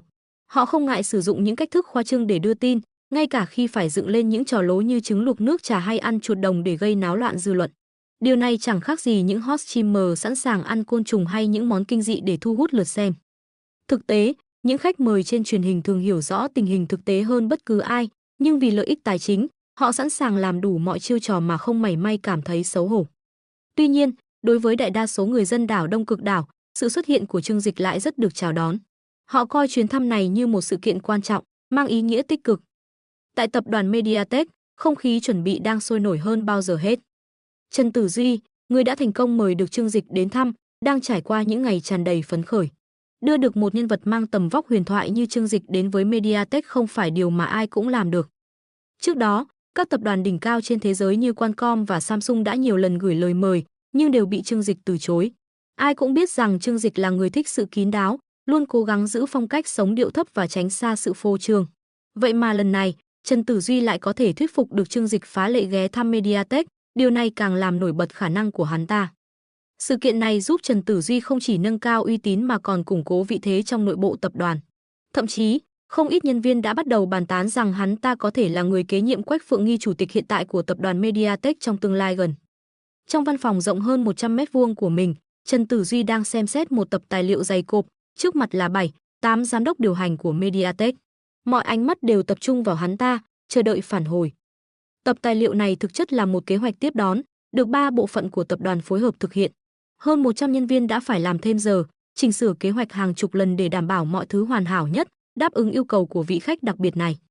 Trần Đồng, lần này để đón tiếp Tổng Giám đốc Chương Dịch, chúng tôi đã chuẩn bị chương trình với mức độ trang trọng cao nhất, Giám đốc Bộ phận Hành chính báo cáo. Thậm chí, so với lần tiếp đón Bộ trưởng Ngoại giao của phiêu lượng quốc trước đây, lần này còn long trọng hơn. Trần Tử Duy ngước lên, ánh mắt sắc lạnh nhìn người báo cáo, làm sao mà so được. Một bên chỉ đến để nói chuyện phiếm, một bên lại có khả năng mang đến cho chúng ta những chỉ đạo vô cùng quý giá. Theo anh, cái nào quan trọng hơn? Giám đốc hành chính lúng túng gật đầu, tất nhiên là Chương Dịch tiên sinh quan trọng hơn. Những người thuộc tầng lớp thượng lưu đều hiểu rõ sự phi thường của Chương Dịch. Thành công mà hắn đạt được không chỉ đơn thuần là huyền thoại mà còn là chuẩn mực để mọi doanh nhân noi theo. Sau khi xem xét tập tài liệu, Trần Tử Duy gật đầu hài lòng nhưng vẫn chỉ ra một điểm cần thay đổi. Hắn ta đẩy tập tài liệu về phía giám đốc hành chính và ra lệnh, kế hoạch cơ bản là được, nhưng phần khách sạn cần sửa lại. Bao chọn cả khách sạn Lô Bình, không chỉ tầng 10. Lời nói của hắn ta khiến các giám đốc điều hành đều bất ngờ. Lô Bình là khách sạn sang trọng nhất tại thành phố Tề Bắc, thủ phủ của đảo Đông Cực. Ngày thường, nơi đây đón tiếp toàn những thương nhân và khách hàng giàu có nhất.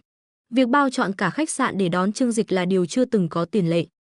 Việc bao chọn một khách sạn lớn như Lô Bình không hề đơn giản, đặc biệt khi bên trong vẫn có một số khách hàng quan trọng, bao gồm cả các quan chức đang sử dụng nơi đây làm văn phòng tạm thời. Điều này không chỉ yêu cầu công tác thương lượng khéo léo mà còn tiềm ẩn nguy cơ đắc tội với một số người. Trần Đồng, liệu có cần thiết phải làm vậy không? Khách sạn Lô Bình không dễ gì để đàm phán, nhất là khi có nhiều quan chức sử dụng nơi này làm văn phòng. Chúng ta bao tầng 10 với gần 200 phòng cũng đã đủ rộng rãi để tiếp đón rồi, một giám đốc điều hành lên tiếng, cố gắng thuyết phục. Đúng thế, nếu có thêm đoàn quan sát từ Trương Tổng, tầng 10 vẫn thừa sức đáp ứng. Bao toàn bộ khách sạn sẽ quá phức tạp và tốn kém, một người khác tiếp lời. Nhóm giám đốc đồng loạt bày tỏ ý kiến phản đối. Họ không hiểu tại sao lại cần một quyết định có vẻ xa xỉ và phiền phức như vậy. Chi phí cũng là một lý do khiến họ lo lắng. Khách sạn Lô Bình nổi tiếng đắt đỏ, giá thuê một phòng bình thường nhất cũng lên tới hơn 10.000 nhân dân tệ mỗi đêm. Các phòng hạng tổng thống thậm chí có giá tới 100.000 nhân dân tệ mỗi đêm. Nếu bao chọn khách sạn, chi phí cho mỗi ngày sẽ vượt mức 1 triệu nhân dân tệ, một con số không hề nhỏ. Hắn ta liếc mắt nhìn nhóm giám đốc, khẽ mỉm cười, hai tay đan chéo đặt trên bàn, giọng nói không cao nhưng đầy quyền uy. Dù lần này Trương Tổng chỉ có một mình đến, chúng ta vẫn phải bao chọn khách sạn Lô Bình. Dù chỉ để ông ấy ở một phòng, việc này là bắt buộc. Những ánh mắt nghi ngờ nhìn Trần Tử Duy chờ đợi một lời giải thích. Hắn ta tiếp tục, giọng nói trở nên nghiêm túc. Trương Tổng là một người vô cùng khiêm tốn, ngài ấy không thích xuất hiện ở những nơi đông người. Các vị nghĩ xem, nếu để ngài ấy ở chung khách sạn với những người khác, sẽ có biết bao người tìm mọi cách để gặp gỡ, tiếp cận ngài ấy. Từ doanh nhân nhỏ đến quan chức lớn, ai cũng muốn ôm lấy cơ hội này. Hắn ta dừng lại, gõ nhẹ lên bàn để nhấn mạnh. Hãy nhớ, với thân phận và địa vị của Trương Tổng, chỉ cần ngài ấy liếc nhìn một ai đó, người đó có thể ngay lập tức đổi đời. Nhưng ngược lại, nếu bị làm phiền, ngài ấy sẽ có ấn tượng xấu với chúng ta. Điều đó sẽ ảnh hưởng trực tiếp đến uy tín của tập đoàn Mediatek. Nhóm giám đốc giờ đây đã hiểu được mức độ nghiêm trọng của vấn đề. Một giám đốc gật đầu, giọng chắc nịch. Trần Đồng, tôi hiểu sự quan trọng của việc này. Tôi sẽ ngay lập tức liên hệ với khách sạn Lô Bình, cam đoan trong 2 ngày tới sẽ dọn sạch toàn bộ khách sạn. Trần Tử Duy mỉm cười hài lòng. Hắn ta biết rằng, để tập đoàn Mediatek tồn tại và phát triển, họ phải dựa vào sự hỗ trợ từ Trương Dịch. Chỉ cần Trương Dịch đưa ra một quyết định, toàn bộ ngành bán dẫn toàn cầu sẽ lập tức thay đổi. Từ lâu, Mediatek đã mất khả năng cạnh tranh trong phân khúc chip cao cấp. Sản phẩm của họ chỉ phù hợp với thị trường chip tầm trung và thấp, không thể so sánh với những chip tiên tiến 3 nanomet và 1 nanomet của Hải Âu nơi Trương Dịch đang dẫn dắt. Do đó, để giữ vững vị thế và lợi ích trong ngành, việc dành cho Trương Dịch sự tiếp đón xứng đáng là điều không cần bàn cãi. Được rồi, chuyện này nhờ cả vào các anh, chúng ta phải đảm bảo để lại ấn tượng đầu tiên hoàn hảo nhất cho Trương Tổng, Trần Tử Duy nói với giọng đầy nghiêm túc. Những giám đốc điều hành nhanh chóng rời khỏi phòng, chia nhau thực hiện các công việc đã được phân công trong kế hoạch. Trần Tử Duy, sau khi kiểm tra lại một số văn kiện, cũng rời văn phòng và lên xe hướng về phía biệt thự của chủ tịch tập đoàn Quách Phượng Nghi. Ở tuổi 80, tình trạng sức khỏe của Quách Phượng Nghi vẫn khá ổn định, nhưng tuổi tác khiến ông không còn tham gia nhiều vào công việc điều hành tập đoàn. Phần lớn thời gian, ông sống tại biệt thự Sơn Thủy riêng, chỉ xuất hiện khi cần giải quyết những vấn đề lớn. Lần này, việc mời Trương Dịch tới tham quan Mediatek thực chất là sáng kiến của Trần Tử Duy. Tuy nhiên, thái độ của Quách Phượng Nghi lại mập mờ, không tỏ rõ ý đồng tình hay phản đối. Dường như ông không quá hào hứng với việc tiếp đón Trương Dịch. Câu chuyện bắt đầu từ vài năm trước, khi Trương Dịch cho ra mắt dòng chip Hải Âu mới tại Thịnh Kinh. Quách Phượng Nghi cũng có mặt trong buổi ra mắt đó. Ban đầu, ông tỏ ra xem thường dòng sản phẩm này, cho rằng nó không có gì đặc biệt. Nhưng khi chứng kiến sức mạnh và tính đột phá của công nghệ, ông không chịu nổi cú sốc và đã ngã quỵ ngay tại chỗ, thậm chí phun cả máu. Đó là khoảnh khắc mà ông nhận ra kỷ nguyên thống trị ngành chất bán dẫn của Mediatek đã chấm dứt. Từ đó, trong lòng ông luôn tồn tại một sự đố kỵ và địch ý với Trương Dịch, kẻ mà ông xem như đã khiến đế chế của mình suy yếu. Trần Tử Duy bước vào biệt thự rộng lớn. Vị phó chủ tịch trẻ tuổi này là đại diện của gia tộc cổ đông lớn thứ hai trong tập đoàn. Hắn ta không giấu tham vọng tận dụng chuyến thăm của Trương Dịch để tạo sức ép buộc Quách Phượng Nghi sớm rút lui, nhưng vị trí cho mình. Khi đến nơi, Trần Tử Duy được thư ký riêng của Quách Phượng Nghi Khổng thư ký cho biết chủ tịch đang ở thư phòng viết thư pháp. Làm phiền thư ký Khổng thông báo giúp tôi, hắn ta lịch sự nói. Rất nhanh, thư ký Khổng quay lại dẫn hắn ta vào thư phòng. Trước khi bước vào, Trần Tử Duy cẩn thận chỉnh lại bộ vest, vuốt lại tóc để trông chỉn chu và sáng sủa nhất có thể. Hắn ta muốn tạo ấn tượng tốt với Quách Phượng Nghi, khẳng định mình là lựa chọn xứng đáng để kế nhiệm vị trí lãnh đạo tập đoàn. Trong thư phòng rộng lớn, Trần Tử Duy nhìn thấy Quách Phượng Nghi đang chăm chú viết thư pháp bên chiếc bàn gỗ lim sang trọng. Mực tàu đen bóng, từng nét chữ bay bổng, cho thấy sự tập trung cao độ của ông. Chủ tịch, Trần Phó Đồng đã đến, Khổng thư ký lên tiếng. Không ngẩng đầu lên, Quách Phượng Nghi vẫn tiếp tục viết, chỉ lạnh nhạt nói, cậu ra ngoài đi. Khi còn trẻ, Quách Phượng Nghi không hứng thú với thư pháp. Nhưng khi tuổi tác dần cao, ông nhận ra không thể giữ được nhịp sống hối hả như trước. Vì vậy, ông chọn cách tập trung vào thư pháp như một phương tiện rèn luyện tâm hồn, làm dịu đi tính cách nóng nảy của mình. Qua nhiều năm, niềm đam mê này đã trở thành một phần không thể thiếu trong cuộc sống. Ông thậm chí còn viết tay toàn bộ bản Kim Cương Kinh và có trong tay hơn vạn bức thư pháp. Thời gian trôi qua, Quách Phượng Nghi nhận ra rằng việc đắm chìm trong thư pháp giúp ông kiểm soát cảm xúc, đạt đến cảnh giới hỉ nộ bất lộ. Đây không chỉ là sở thích, mà còn là cách ông duy trì sự điềm tĩnh trước mọi biến cố. Khi Trần Tử Duy bước vào, Quách Phượng Nghi đang say sưa viết thư pháp trên một chiếc bàn gỗ lim lớn. Ông đang viết lại tác phẩm nổi tiếng Lan Đình Tập Tự của Vương Hy Chi. Chủ tịch, Trần Phó Đồng đã đến, Khổng thư ký lại lên tiếng trước khi rời đi, khép cửa lại, chỉ để lại hai lãnh đạo cấp cao của tập đoàn Mediatek trong phòng. Trần Tử Duy bước đến gần, cúi đầu nhìn tác phẩm thư pháp đang viết dở, rồi khéo léo khen, chủ tịch, thư pháp của ngài ngày càng tinh tế. Tác phẩm này nếu để Vương Hy Chi sống lại, chắc ông ấy cũng không nhận ra đây không phải mình viết. Nghe lời khen, Quách Phượng Nghi bật cười, nhưng giọng vẫn điềm đạm, tiểu tử này, chỉ giỏi vuốt mông ngựa. Tôi sao có thể so được với Vương Thư Thánh? Chỉ là viết chơi cho vui thôi. Nói rồi, ông đặt cây bút lông lên giá. Trần Tử Duy không bỏ lỡ cơ hội, tiếp tục. Ngài đúng là khiêm tốn quá, chẳng phải ngài đã 3 năm liên tiếp đoạt giải nhất tại cuộc thi thư pháp lớn ở Tề Bắc sao? Điều này chứng minh thực lực của ngài mà. Cuộc thi này thực chất là sự kiện do tập đoàn Mediatek phối hợp với Sở Văn hóa Tề Bắc tổ chức và Quách Phượng Nghi luôn là người chiến thắng.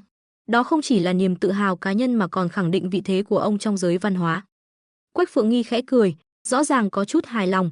Ông đặt tách trà xuống bàn, hỏi thẳng. Lần này cậu tìm tôi là vì chuyện của Trương Dịch phải không? Trần Tử Duy cẩn thận rót trà, động tác thuần thục như đã làm nhiều lần. Hắn ta gật đầu, đáp. Đúng vậy, Trương Tổng đã đồng ý đến thăm tập đoàn chúng ta. Đây là cơ hội hiếm có. Nếu có thể học hỏi kinh nghiệm từ ông ấy, không chừng chúng ta sẽ tìm được hướng đi mới cho Mediatek trong giai đoạn chuyển đổi này. Từ khi dòng chip Hải Âu của Trương Dịch ra đời, ngành công nghiệp bán dẫn toàn cầu đã trải qua biến động chưa từng có. Các công ty lớn như Qualcomm, Mediatek và Samsung, những tập đoàn từng là bá chủ giờ đây phải đối mặt với sức ép khủng khiếp từ những thay đổi do Hải Âu mang lại. Trong khi đó, tập đoàn Samsung của Hàn Quốc đã sớm nhận ra cơ hội. Lý gia tộc sáng lập Samsung quyết định nhanh chóng đầu hàng, mở cửa thị trường nội địa cho tập đoàn Thịnh Thế và nhận được sự tin tưởng của Trương Dịch. Họ duy trì được vị thế dẫn đầu trong ngành màn hình toàn cầu và vẫn giữ được sự hiện diện trong lĩnh vực bán dẫn. Ngược lại, Qualcomm lại chọn cách đối đầu trong im lặng, cố gắng nghiên cứu và sao chép cấu tạo chip Hải Âu để sản xuất dòng sản phẩm của riêng mình. Tuy nhiên, thành công vẫn là điều xa vời. Quay lại vấn đề, Trần Tử Duy nghiêm túc nói. Lợi thế của chúng ta giờ đây không còn là công nghệ vượt trội nữa, mà là khả năng tận dụng cơ hội.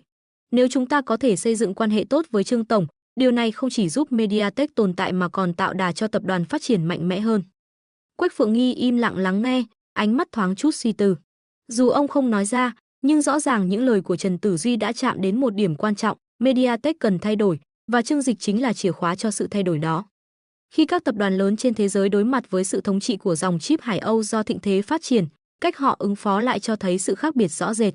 Một số, như Qualcomm, chọn cách lén lút nghiên cứu và cố gắng sao chép công nghệ. Tuy nhiên, bảo mật của Thịnh Thế quá nghiêm ngặt. Bất cứ ai cố gắng tháo rời hay phá giải thiết bị đều sẽ kích hoạt chế độ tự hủy của máy móc. Không chỉ vậy, Thịnh Thế còn sở hữu khả năng điều khiển từ xa toàn bộ các thiết bị sử dụng chip Hải Âu. Chỉ cần một lệnh từ Trương Dịch, giá trị hàng chục tỷ USD của những máy móc công nghệ cao có thể trở thành đống sắt vụn trong chớp mắt.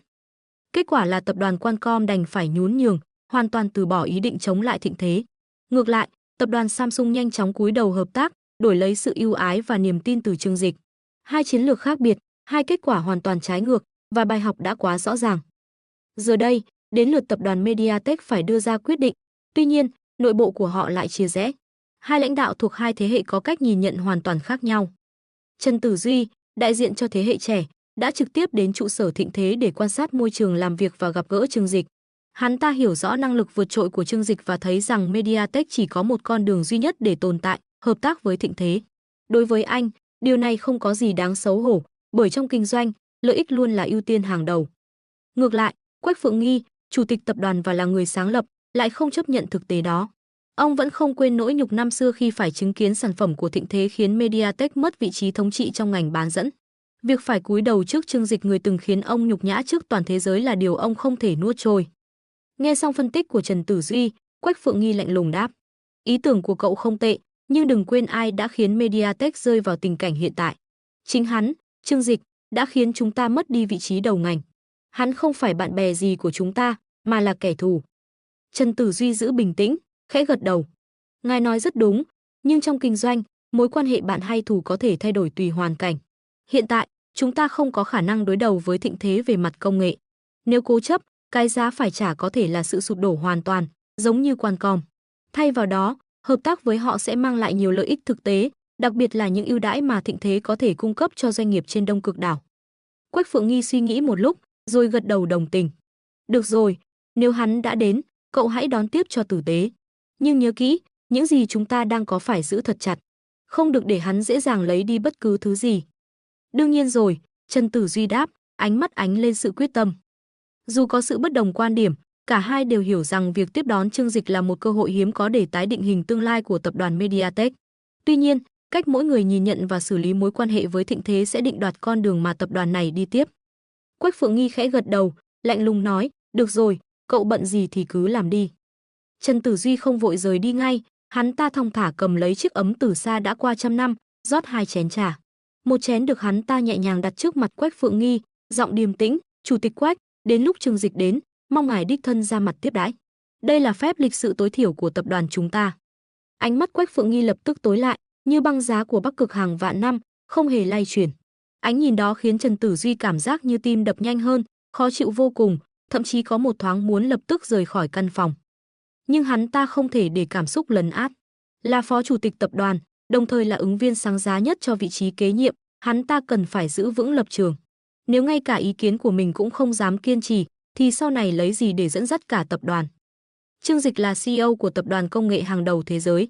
Xét về địa vị và tầm ảnh hưởng, tôi đến tiếp đãi anh ta thì e rằng vẫn chưa đủ tầm. Chỉ có ngài đích thân ra mặt mới thể hiện được sự coi trọng cần thiết. Dù lời lẽ rất khéo léo, ý nghĩa ẩn sau thì ai cũng hiểu rõ. Tập đoàn Thịnh Thế hiện tại có địa vị thống trị trong ngành công nghệ, và nếu không nhờ Trần Tử Duy chiếm được thiện cảm của Trương Dịch, thì Mediatek tập đoàn sớm đã bị loại khỏi cuộc chơi. Để Quách Phượng Nghi ra mặt tiếp đãi Trương Dịch là điều hoàn toàn hợp lý.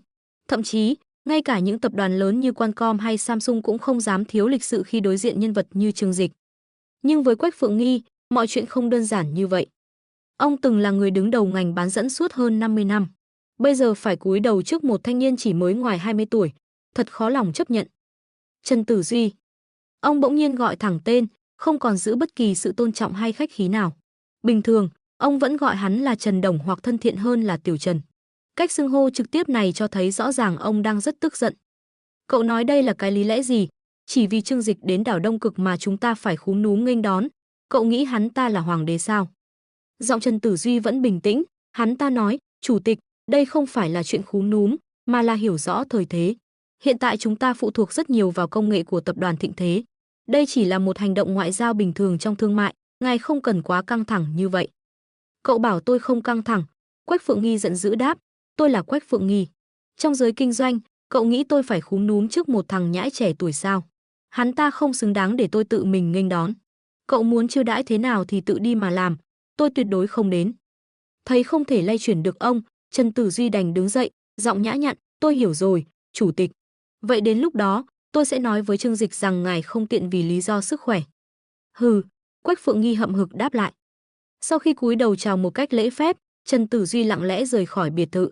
Lên xe, hắn ta tựa lưng vào ghế, khóe miệng bỗng nở một nụ cười lạnh lùng, khinh miệt. Đúng là một lão già tự cho mình là đúng.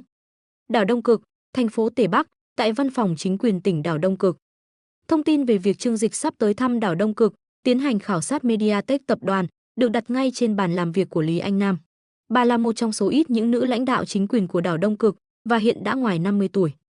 Với mái tóc ngắn gọn gàng và khuôn mặt thường xuyên tỏ ra lo lắng, dường như bà luôn suy tư về tương lai của đảo Đông Cực.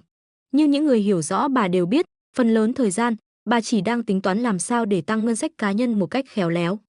Khi nhìn tập tài liệu trên tay, ánh mắt của bà thoáng hiện vẻ nghi hoặc, đôi lông mày khẽ cau lại. Trương Dịch, anh ta tới Mediatek tập đoàn liệu có mưu đồ gì không đây? Đối diện với bà là hai nhân viên cấp cao, Vương Thế Khoan, trưởng phòng hành chính, và Hà Văn Triệt, quan chức chính quyền thành phố Tề Bắc. Cả hai đều là trợ thủ đắc lực của Lý Anh Nam, nhưng cũng thường xuyên bất đồng quan điểm. Vương Thế Khoan nhanh chóng lên tiếng, vẻ mặt nghiêm trọng, thưa lãnh đạo, tôi cảm thấy việc Trương Dịch tới đây chắc chắn có âm mưu. Nghe vậy, Hà Văn Triệt bật cười, không nhịn được mà châm chọc, Vương Thế Khoan, anh tới đây để làm con vẹt hay sao? Chỉ biết nhại lại mà chẳng thêm được chút ý tưởng nào hay ho cả. Vương Thế Khoan lập tức đập tay xuống ghế, trừng mắt, Hà Văn Triệt, anh nói năng kiểu gì vậy? Trong đầu tôi chỉ nghĩ đến làm thế nào để giải quyết khó khăn cho lãnh đạo. Còn anh, thay vì giúp ích, lại chỉ giỏi mỉa mai, chọc ngoáy. Để người ngoài nhìn thấy cảnh này, chẳng phải sẽ cười nhạo chúng ta hay sao? Hai người cứ thế đấu khẩu như một cặp oan gia, khiến cho những câu chuyện của họ trở thành đề tài bàn tán sôi nổi khắp nơi. Thậm chí, trên mạng xã hội, họ còn bị ghép thành một cặp đôi đầy hài hước. Thấy tình hình căng thẳng, Lý Anh Nam lên tiếng, giọng nghiêm nghị, đủ rồi. Các anh định cãi nhau tới bao giờ? Đây là lúc nào rồi mà còn ồn ào như chợ vỡ? Bà nhìn thẳng vào Vương Thế Khoan, ra lệnh, nói nghiêm túc đi, anh thấy thế nào về việc này? Vương Thế Khoan chỉnh lại tư thế, vẻ mặt trở nên nghiêm trọng. Hắn ta giơ hai tay lên, làm một cử chỉ khoa trương như để nhấn mạnh tầm quan trọng của lời mình. Tôi cho rằng chuyện này không hề đơn giản. Trương Dịch là một nhân vật đáng gờm. Tầm ảnh hưởng của anh ta quá lớn, không chỉ ở đảo Đông Cực mà còn lan rộng ra quốc tế. Với vị trí là một lãnh đạo trong ngành công nghệ và kinh doanh, lẽ ra chúng ta nên chào đón anh ta một cách nồng nhiệt. Nhưng vấn đề là, anh ta lại thuộc phe đối lập, điều này thật sự rất nguy hiểm. Nghe đến đây, Hà Văn Triệt không nhịn được bật cười, Vương Thế Khoan, anh học toán tiểu học chắc giỏi lắm nhỉ? Chuyện chính phụ gì đó cũng mang ra được, thầy dạy toán của anh chắc hẳn rất tự hào vì học trò chỉ dừng lại ở trình độ tiểu học. Vương Thế Khoan trừng mắt, Hà Văn Triệt, anh biết tôn trọng người khác không? Đây là cuộc họp nghiêm túc, anh làm ơn giữ ý tứ một chút. Mặc dù bị mỉa mai, Vương Thế Khoan vẫn tiếp tục, chính vì thế, tôi đề nghị chúng ta giám sát mọi hành động của Trương Dịch 24/7 trong suốt thời gian anh ta ở đây. Phải đảm bảo không có bất kỳ điều gì gây hại đến đảo Đông Cực. Hà Văn Triệt khoanh tay, hỏi lại với vẻ mỉa mai, nếu việc này bị lộ ra, anh có chịu trách nhiệm không? Để cả đảo Đông Cực bị bêu xấu khắp thế giới vì đã theo dõi một doanh nhân nổi tiếng đến giao lưu thương mại. Anh nghĩ sau chuyện đó, ai còn dám đến đây nữa? Vừa nghe nói đến trách nhiệm phải gánh chịu nếu mọi chuyện đổ bể, Vương Thế Khoan lập tức cứng cổ, đáp, chúng ta không thể vì chuyện nhỏ mà bỏ qua việc lớn. Tôi chỉ đưa ra một gợi ý khả thi thôi, cụ thể ra sao tất nhiên phải chờ lãnh đạo sáng suốt của chúng ta quyết định. Hà Văn Triệt cười nhạo, kết quả là anh cứ mù quáng đưa ra ý tưởng, rồi cuối cùng lại đổ mọi trách nhiệm cho người khác. Lý Anh Nam nghe vậy, nhíu mày khó chịu, bà đã quen với kiểu phát biểu tùy hứng của Vương Thế Khoan nói không suy nghĩ, thường thổi phồng vấn đề. Ngày thường, việc hắn ta phát ngôn nhảm nhí trên các chương trình cũng đã khiến bà phiền lòng, nhưng hôm nay đến trước mặt bà mà vẫn không đứng đắn. Nếu không phải vì hắn ta trung thành tuyệt đối, bà đã sớm điều hắn ta đi phụ trách một bộ phận nhỏ như thông thoát nước rồi. Được rồi, Thế Khoan, ý tưởng của anh là gì mà ngớ ngẩn đến thế? Loại hành động này rủi ro quá cao. Chúng ta không thể mang danh dự của chính quyền đảo Đông Cực ra để đánh cược. Bà từ chối đề nghị này không phải vì muốn tỏ ra phóng khoáng, mà vì lo lắng đến thanh danh của bản thân. Dù sao, với vai trò lãnh đạo, bất cứ sự cố nào xảy ra, người bị chỉ trích nặng nề nhất vẫn sẽ là bà. Đưa ánh mắt sang phía Hà Văn Triệt, một người mà bà đánh giá cao về năng lực và sự thực tế, bà hỏi, Văn Triệt, anh có ý kiến gì không? Đừng ngại chia sẻ. Trong lòng, Hà Văn Triệt thầm nghĩ, cuối cùng cũng đến lượt mình. Lẽ ra bà nên để tôi phát biểu từ đầu, khỏi mất thời gian với mấy lời vô nghĩa của Vương Thế Khoan. Hắn ta nhẹ nhàng tháo kính gọng vàng, nở nụ cười tự tin, tôi nghĩ chúng ta không cần có động thái quá lớn. Trương Dịch, dù sao cũng là một doanh nhân tầm cỡ quốc tế và là một lãnh đạo trong lĩnh vực công nghệ. Nếu chúng ta tiếp đón anh ấy một cách nồng hậu, điều này sẽ thể hiện lòng hiếu khách và sự rộng lượng của chính quyền đảo Đông Cực. Hắn ta dừng lại, nhấn mạnh, hơn nữa, nếu lần này anh ấy đến với ý định đầu tư, chẳng phải đó là tin tốt cho chúng ta sao? Chúng ta nên nhìn vào mặt tích cực của vấn đề. Không thể chỉ vì anh ấy đến từ đối diện mà nghi ngờ hay lo ngại thái quá. Rốt cuộc, anh ấy là một doanh nhân, chứ không phải gián điệp hay cơ quan tình báo. Dĩ nhiên, chúng ta cũng cần cẩn trọng ở những điểm cần thiết, nhưng chỉ cần anh ấy làm đúng theo mục đích thương mại, thì chẳng có gì phải lo cả. Vương Thế Khoan hừ lạnh, mỉa mai, vậy anh nói cả buổi cũng chỉ là mấy lời nhảm nhí. Nếu chẳng cần làm gì, sao còn phải mời Hà Đại Tiên Sinh đến đây? Anh mới đúng là đang nói vu vơ. Hà Văn Triệt giữ bình tĩnh, đáp lại, vậy anh định làm gì? Gửi người theo dõi nhất cử nhất động của anh ấy. Có cần thiết phải mất mặt đến vậy không? Làm vậy thì còn ai dám đến đảo Đông Cực nữa. Khi thấy hai người lại chuẩn bị tranh cãi, Lý Anh Nam lập tức cắt ngang, được rồi, cả hai anh đều có lý lẽ riêng. Để tôi suy nghĩ thêm rồi sẽ đưa ra quyết định. Hiểu rằng mình đã nói hết ý, cả hai liếc nhìn nhau rồi cùng cáo từ. Mọi việc giờ đã nằm trong tay Lý Anh Nam. Bên ngoài văn phòng, vừa rời khỏi văn phòng, Vương Thế Khoan bỗng gọi lại Hà Văn Triệt.